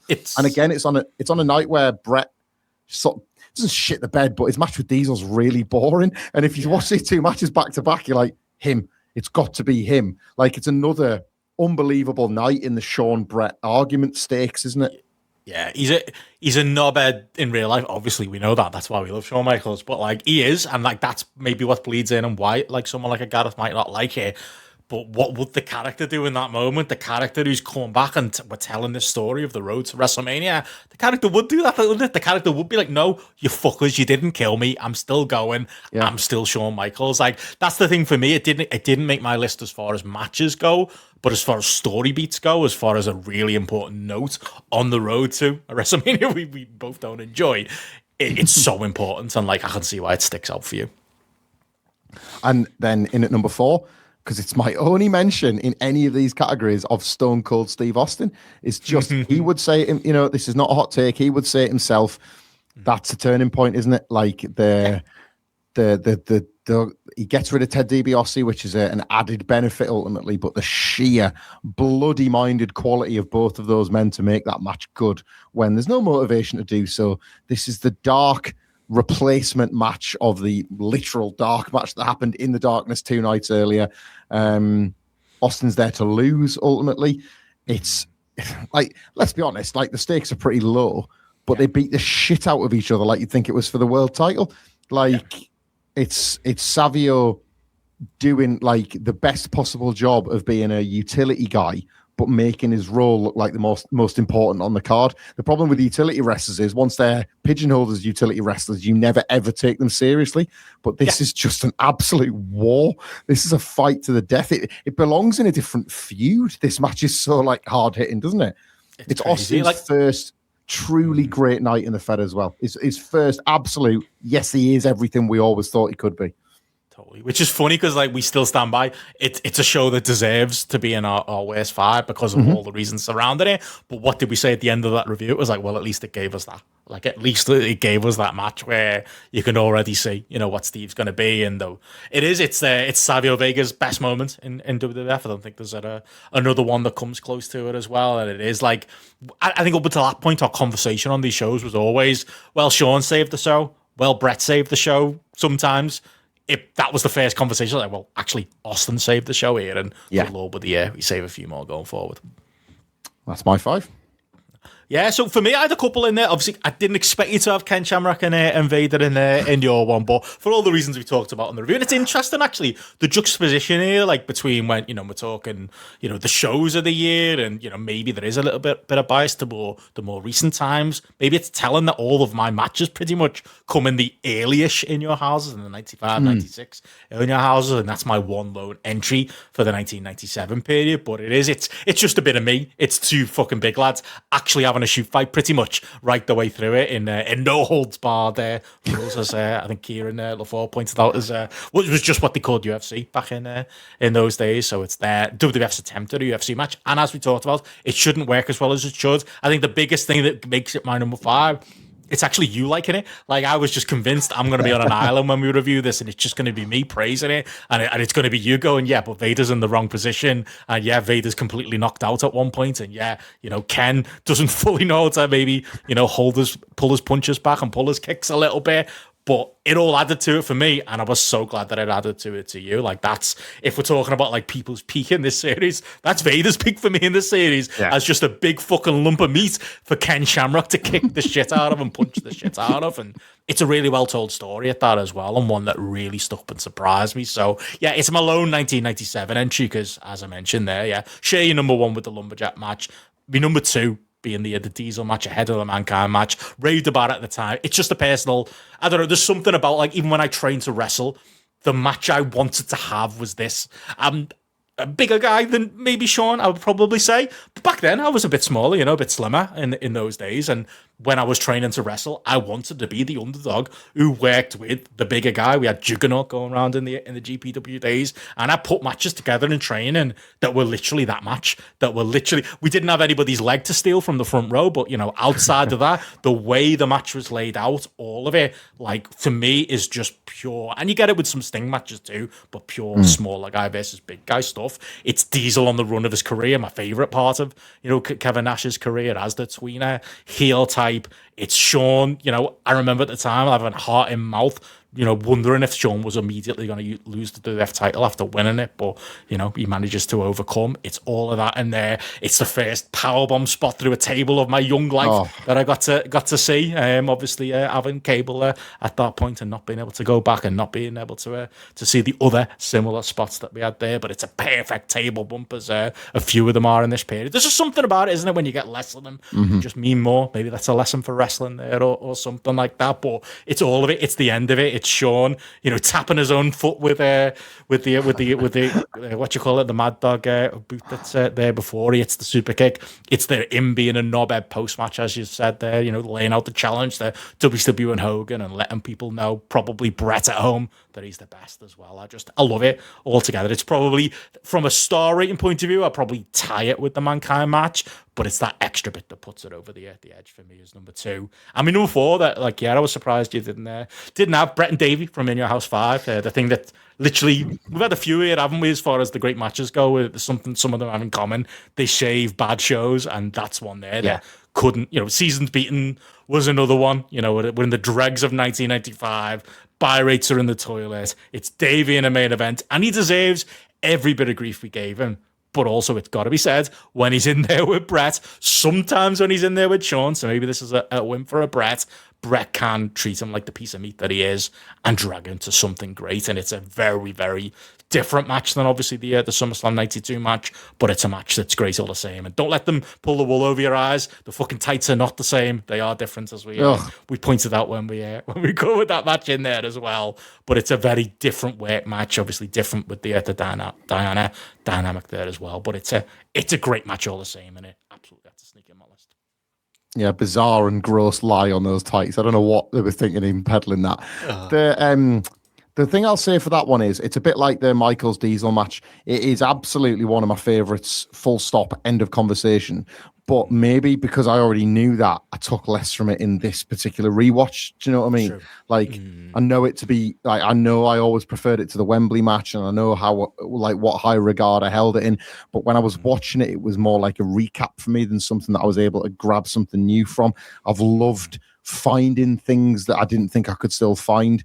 Like, I think that's just to put it over again. I think that's where I got even more out of Shawn and Mankind as we sat and talked about it. There seems no way that you can watch that match and still be finding new things in it.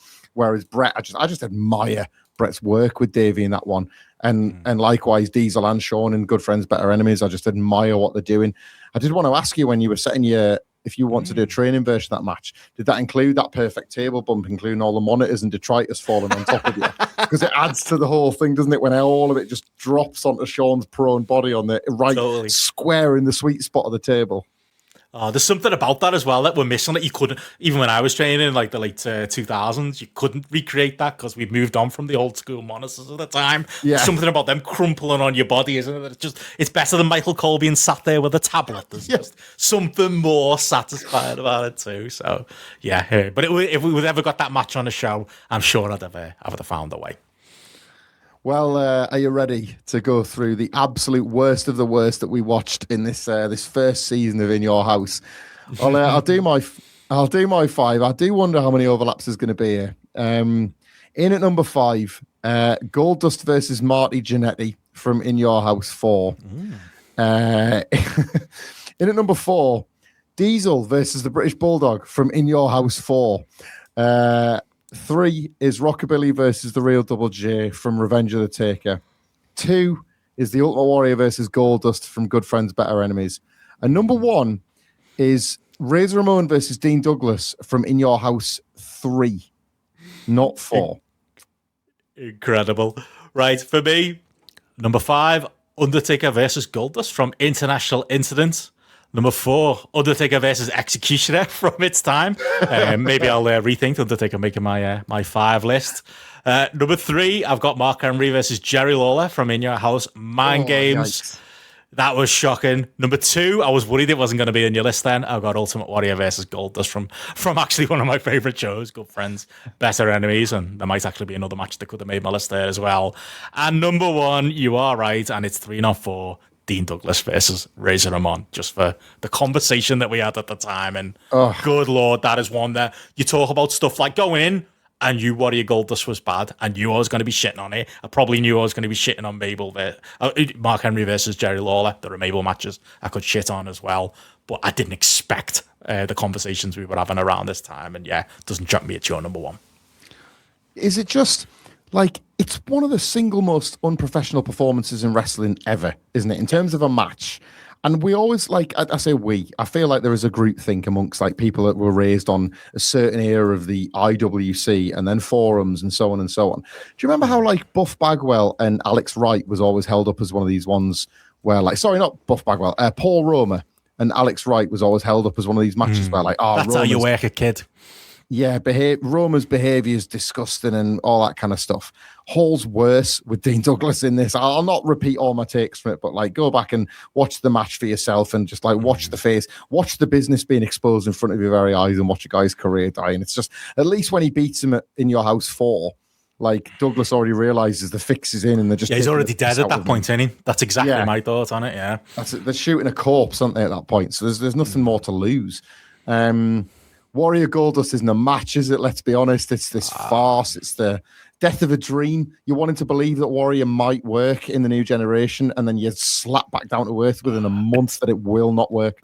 Like we said when we reviewed it, like I again didn't see the match until later in the year, but like as a kid, it was like just from the magazine photos they had in WWF magazine, you knew it was crap because the photos are like Warrior Auntie with the cigar and Mr. Hughes and all of that. It looks shit from if a match is that bad, you could star rate it from a photo. It must be fucking bad, and the reality is like no better either. Awful stuff. Rockabilly Double J is even worse than the sum of its parts because it's not just a bad match for all the reasons we've outlined about these two terrible characters. It's a horribly booked match as well, isn't it? Like, Rockabilly has said no to Honky Tonk Man weeks before. Honky Tonk Man's failed to get Disco Inferno, so he's used Rockabilly anyway. And then Rockabilly loses, having dominated the entire match. And you're just like, do you remember the commentators are turning on it? Like, Vincent Mann's like, he's an idiot. Like they hate it, don't they? Like they just think that all of this is shit. Like, and they're putting it on pay-per-view for you to spend your money on. It's just wrestling's a weird old thing. Sometimes you can't think of any. Like it's like opening a Mars bar and there just being a stool of human shit inside, and then you kind of eat it anyway. And then, like, writing a letter to the Mars company being like, why was there a piece of shit instead of a Mars bar? And then being like, yeah, well, we didn't care much for it either, but we just thought we'd give it a go. You know, like, we thought we'd start, like, putting wrappers around pieces of shit from the factory floor instead. Like, only in wrestling can you be sold something so not what the product is, and yet them go, oh, yeah, there you go, $30. It's staggering. Unbelievable. I mean, you get some money for that these days if you sent it back to the company. They'd probably give you £2. I think that bloke get that for sending a smooth Mars bar back as one of the rare ones you can find. Maybe a shit would be different, but no, totally, it's more than fair. Goldust Marty Jannetty is this like Styles Clash catastrophe, worst possible. I'd forgotten that. Like stinking debut for Goldust. And like Marty Jannetty's only just returned. It's not even good booking. You're trying to get Jannetty over again as like a decent babyface in the middle of the card, and this kills that as well. It's on that night in your house 4 when nothing goes right. And I only put it in at number 4 because it was just, I've always hated it with all my heart. And in this rewatch with you, there was other things that I found myself disliking more. But we must never, ever like forgive or forget Diesel versus the British Bulldog as an all-timer. And I'm saying this as like a massive, unapologetic Diesel, Mark, and Kevin Nash fan. That is way up there as one of the worst main events that WWE has ever put forth. Diabolical bit of business. Just the lesson of like, again, it might come up in the Brett versus Sean podcast, but it's two lads, it's two dogs, isn't it? Like walking themselves. Is that an analogy I've just invented? It's literally that, in it. There's nobody carrying the lead. Neither, and again, the dog analogy works too. You've got nobody knows who's in charge, do they? And they just lie around instead of having a match. Like, oh, that was bad. No finish. Just the goal of them not even to just have Diesel win or something, you know, like just no finish. Nothing at all. But yeah, is that all of the ones we got in common? Those were mine. And your extras as well. Yeah, to throw in mine, obviously, having again Dean Douglas Fraser, I'm on number 1, same as you. Warrior Goldust number 2, same as you. I mean, I feel a little bit mean at throwing in like the 2 Undertaker matches, Undertaker versus Goldust, the international incidents. There are probably technically worse matches, but are there more boring matches, Michael, in our list? Yeah. I don't think there are.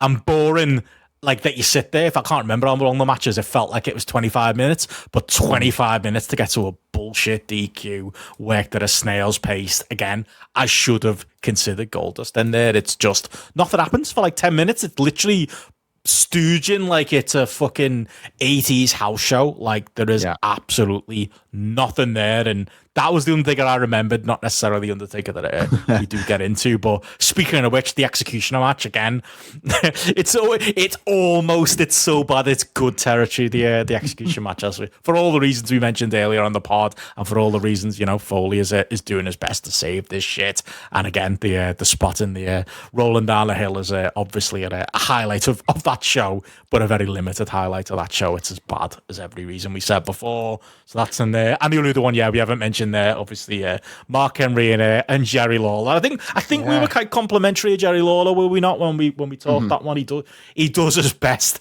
with this gigantic lump of nothing that is Mark Henry, and again, it's just it shouldn't have been on pay-per-view. Mark Henry was clearly not ready, and Mark Henry would never be ready. And we share the same thoughts about 2010's Death Valley Driver. Mark Henry never happened, never would happen, and he never really got any better either. And that was the lesson we took out of that one. And yeah, I didn't know we were doing awards at the time, but I do feel like I made a mental note that it was gonna be in my consideration for Mayor's worst match of the podcast, and yeah, it deserves it. Shall we end where we've started so many of these podcasts with one of your brilliant ideas to just pick a few favourite and least favourite covers? It's been really fun to dive back through the archive as we've been reviewing these show by show. Absolutely.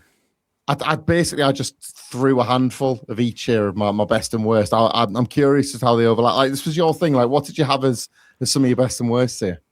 I mean, that's a highlight for me of doing these podcasts. It might not be as fun, will it, in season 2 once we get to the more generic covers, but we'll still find our ways. We'll still have a go at the clip artsman. But yeah, would it be more fun to do best or worst? I'll throw you my favourites. Did you have these in your favourites? I threw in Your House. I could mention their Good Friends, Better Enemies. Just purely, I love it. I love the blue. I love the pink. I love Sean and Diesel on the cover of it. I love the show. Everything about it. It's one of those where when I finally, as a grown-up adult, got to own that VHS, it was pride of place on my windowsill. And I think, again, as I've mentioned, I'm pretty sure it's in Matty's house, and I'm going to want it back when I return to England at some point. And I threw in Your House Mind Games, the one show, bit of Benno and Hamflett law in the graphics. We're very OCD about stuff. It's the one where I was able to use the actual art from the box, and I didn't have to include the VHS cover because it's pretty much the same incident again. But Sean looking up at Mankind and the smoky background. That's one that had to be in there. I did throw in Your House Buried Alive for similar reasons. It's got a similar great cover with Undertaker in the front and Foley in the background.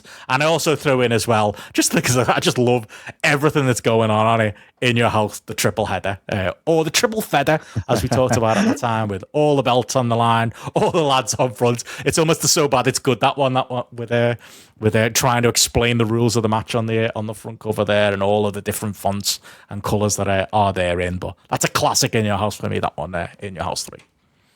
I've got Buried Alive and Mind Games on as well.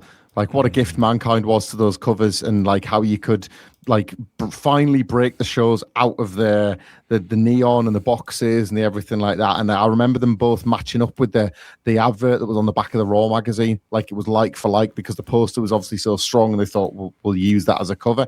The other one I've got, I love the name of the show. I've come to love the show itself through our review. And again, the presentation of it it breaks out of the In Your House formula. A Cold Day in Hell.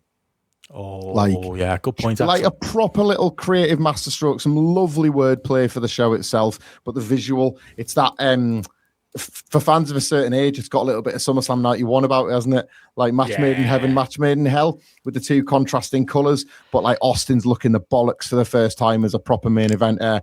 The Undertaker, you can still play with that dark side because he's still the Undertaker at the end of the day. The wordplay, I'm a sucker for it. A Cold Day in Hell is a brilliant title. Like, they wish they'd kept their powder dry for 1998 to use that, didn't they? Like, they must have been gutted that they've already done it once.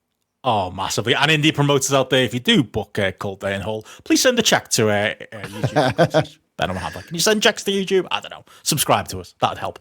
That's a good shout though, because it is the colours change. It feels like it's the old logo, the old box art, but it just feels a bit new, doesn't it? It feels like a bit of a break from the norm. Did you? Or do you have any others, or do you want to get into the worsties of the? We'll get into the worst because I feel I want to get this out of the way just so we can get back to being mates again. I've got Good Friends, Better Enemies. Oh no, I love it so much though. I hate that picture of Smiling Diesel because I just hate that picture of Smiling Diesel. It's the wrong Diesel, and it's like bizarrely out of focus as well. Like, and it's like I'm with you, right? I'm in love with that match so much that it blinds me from everything else. It blinds me from Warrior Goldust on the show. What the fuck are the Godwins and the Body Donners doing on the cover? That's true, actually. It's so odd that they're there. I think I like as well, though, maybe it's aged with time, but I just love that it's orange, it's pink, it's blue, it's green, it's also a bit yellow. It's the most multicolored one. But I think it is the pink, it's just the pink 7 on the blue background. There's something about that I've always appreciated. It explains why I own that blue t-shirt with the pink writing on it. Oh, yeah, maybe it did make an impression in young Benno. But you're not wrong in anything you say. It's just got it's close to my heart. I'm sorry. It's got to be. I'm not. I can't get on board with blue t-shirts with their pink writing on. I don't know. There you go. Subconsciously, it's in there too. I reckon we're going to be matched on the worst, though. We've got to be. I think there's. I'll let you go first, but I feel like we're going to have some matches here. I've got one in here. You didn't like the show, and I didn't like the look of the show. International Incident. The shitty lightning bolts, right? And this would piss me off so much. It's the wrong Sean and the wrong Sid for the People's Posse. It's like 95 heel Shawn Michaels and like 95 heel Psycho Sid. Like, it's true, though. We caught these graphics departments out quite a lot for like, hang on, why is the Undertaker got purple gloves? He's been out with them for months or whatever. And it's this sort of shit that really winds me up. And that terrible word art on the front cover, the way their names are just printed in this like white double spaced text. And it's just, don't like that one. It sums up the show, doesn't it? It didn't need to exist. It was a complete waste of space. A little bit. And I think It's Time's a mess as well. Yeah, like, it's on my list. Happy-go-lucky Brett, like with a random sort of lightning bolt, I think it is in the background, and then just this tacked on sharpshooter versus powerbomb, and it's like, we'll make your mind up, but you've called it It's Time because you've once again failed to push Vader. Just own it, like rather than like. Yeah, move on.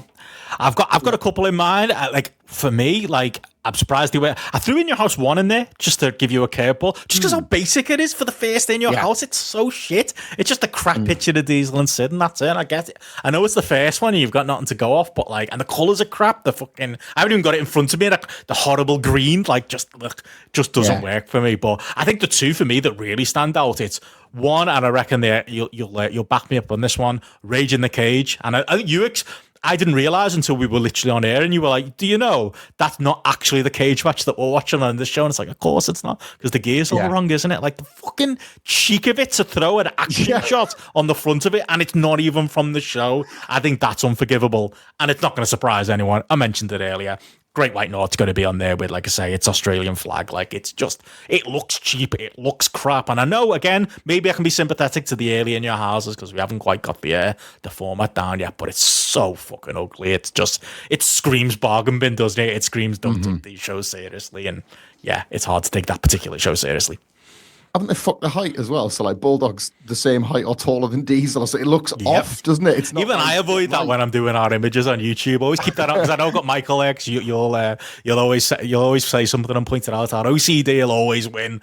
You can't have that, can you? I know we've got more tools at our disposal here in 2025 and 2026, but like unforgivable back then. Even the clip art men should have known. Well, yeah, I think with that, it's quite fitting that as we like sort of end this season, like even with all the praise we've showered on everything, like it does sort of end with yet another burial of In Your House 4. We have gone through an entire review podcast, recommended these things that people need to go and watch. They may have forgotten about or ignored, but I've never stopped mentioning that this is the single biggest like egg the company have ever laid. Like In Your House, it's its own disaster that's worth checking out if you've never seen it. Yeah, just to end on a positive quickly, I know we didn't include it as official category, but are we agreed if we were going to do best gear, Shawn White and gold, as you mentioned earlier? Like, there's 100% any of the contenders? Without a doubt. There's some more interesting ones in there, but yeah. Red Sid, I thought you might have had. Like, I like Red Sid In Your House one. I like any time that Sid dons the colours, basically. Like, I wish he'd do it more. He was blue in 92, wasn't he, as well? He loved it in the early 90s, didn't he? Bit of white sometimes even, Yes. Oh my God. But yeah, white Shawn In Your House too completes the look. I quite like I would like it when Diesel would white up the vest a little bit as well. Didn't mind that. But yeah, those subtle changes. Brett was good at that as well, wasn't it? Where's the pink go? Where's the black go? Which boots am I gonna wear today? I like those little subtle ones in there as well. Like, throw that in. But yeah, I don't know if you had any other. Did you have a worst gear you could throw on anyone? Has anybody looked worse? I mean, no matter what you do, you can't dress like a bin man and make it work, can you? But enough said about Rockabilly, the better.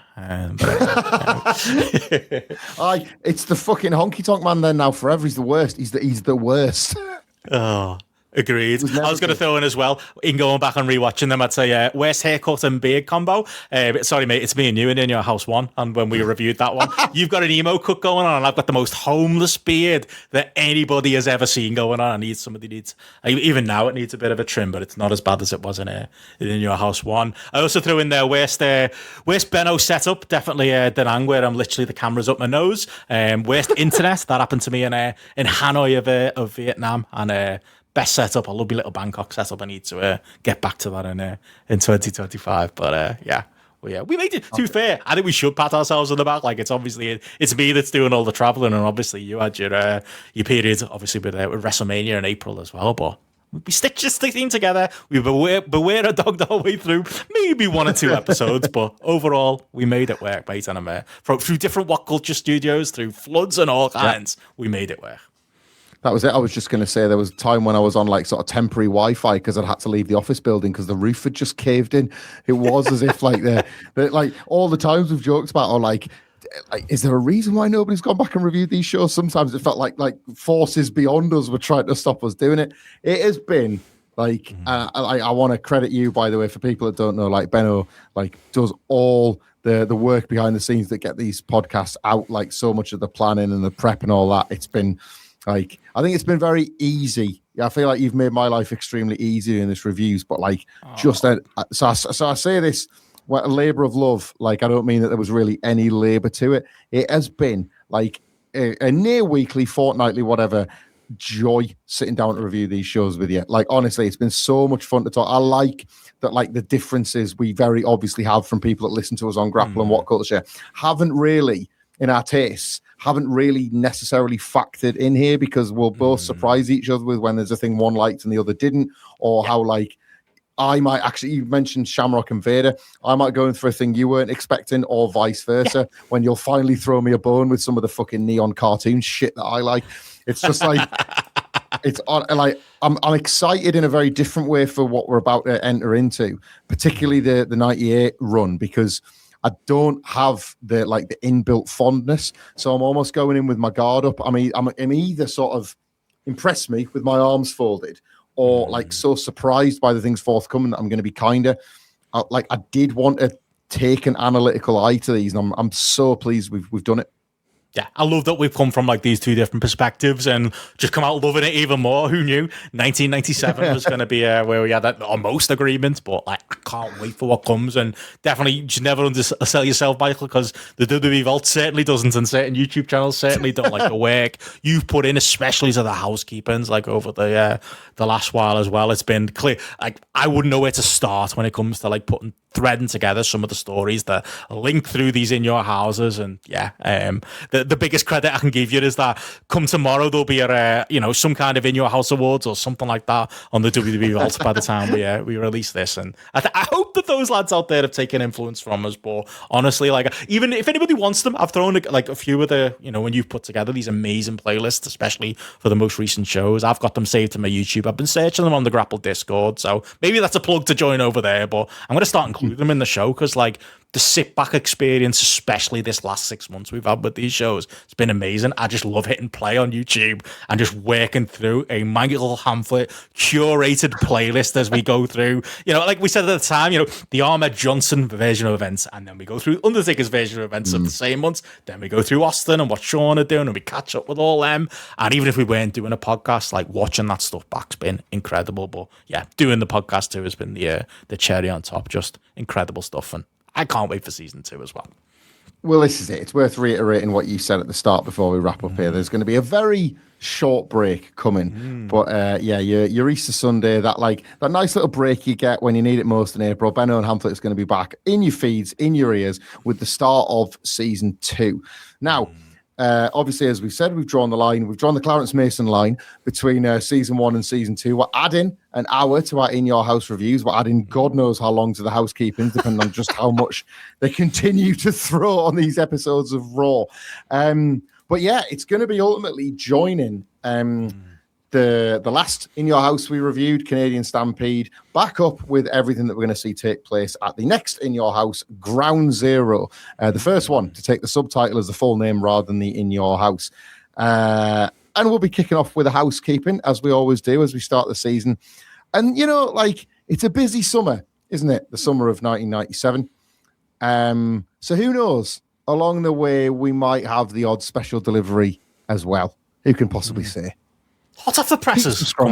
Keep subscribed. Keep your feeds. Keep checking just in case. Keep a little refresh. Keep it going. But if you don't already, subscribe to us on YouTube. You don't want to miss it. Or subscribe to us. We are still on Spotify over there. We haven't given that a plug a while. Acast, wherever you are. If you're one of those people who just randomly clicks on the episodes when they come out, you might want to get yourself subscribed for the coming months. Because you never know. Like Michael said, when a special delivery might drop in your feeds as well. Well, I guess we'll do the plugs and get the hell out of here. You can find me at What Culture Wrestling, wherever you get your podcasts. We review, quite frankly, weekly wrestling television that isn't anywhere near as interesting as the weekly wrestling television from 1997. It's Raw, it's SmackDown, it's Dynamite, it's NXT. If you go back through the archives, you'll find that one Impact when they debuted on AMC, and we completely shit on it. But don't expect that to become part of the regular rotation. Search Michael Hamflett for any of the stuff that me and Benno have done previously, when he lets me sneak onto Grapple, all that good stuff. I'm not on social media anymore, but if you are listening to this and you are on the Grapple Discord, I look forward to getting a bollocking off you for liking MJF and Jey Uso. And if you listen to this and not on the Grapple Discord, why the hell not? It's the best wrestling space on the internet. I am. Oh, thank you, mate. Well, over on Grapple, we've got a million things going on. Very privileged to have you on a couple of the shows, obviously going back into January with that Grapple Live. We've just put out a Raw roulette with myself. Matty and Gareth will definitely be talking you into guesting on one of those going forward, where we, over on our Patreon, we're just going to spin the wheel, make the deal, pick a random number and watch whatever Raw corresponds with that number. So that's over there on the Patreon. Obviously we had Connor Lofton's King of the Mountain show coming up at time. This will be out as well for people to look forward to. The brand new episode of Time, the usual Grapple Lives, the usual weekend shows, and even maybe a little cheeky Grapple quiz coming up at the end of the month as well for people to look forward to. But you can go back to the archives, crappies, if you enjoyed these awards. We do awards over there, and we even do a 5-to-1 list, as Michael alluded to, quite often there as well, with our tier lists and other such rankings. So if you enjoy such fun and you like some of the voices you might have heard on this season 1 of this podcast, patreon.com/grapple, youtube.com/@grapple, or just search Grapple wherever you get your audio podcasts. And I guess all there is to say is not just thank you for the house, but thank you all for joining us for season 1 of Benno and Hamflett in your house. We will see you in season 2.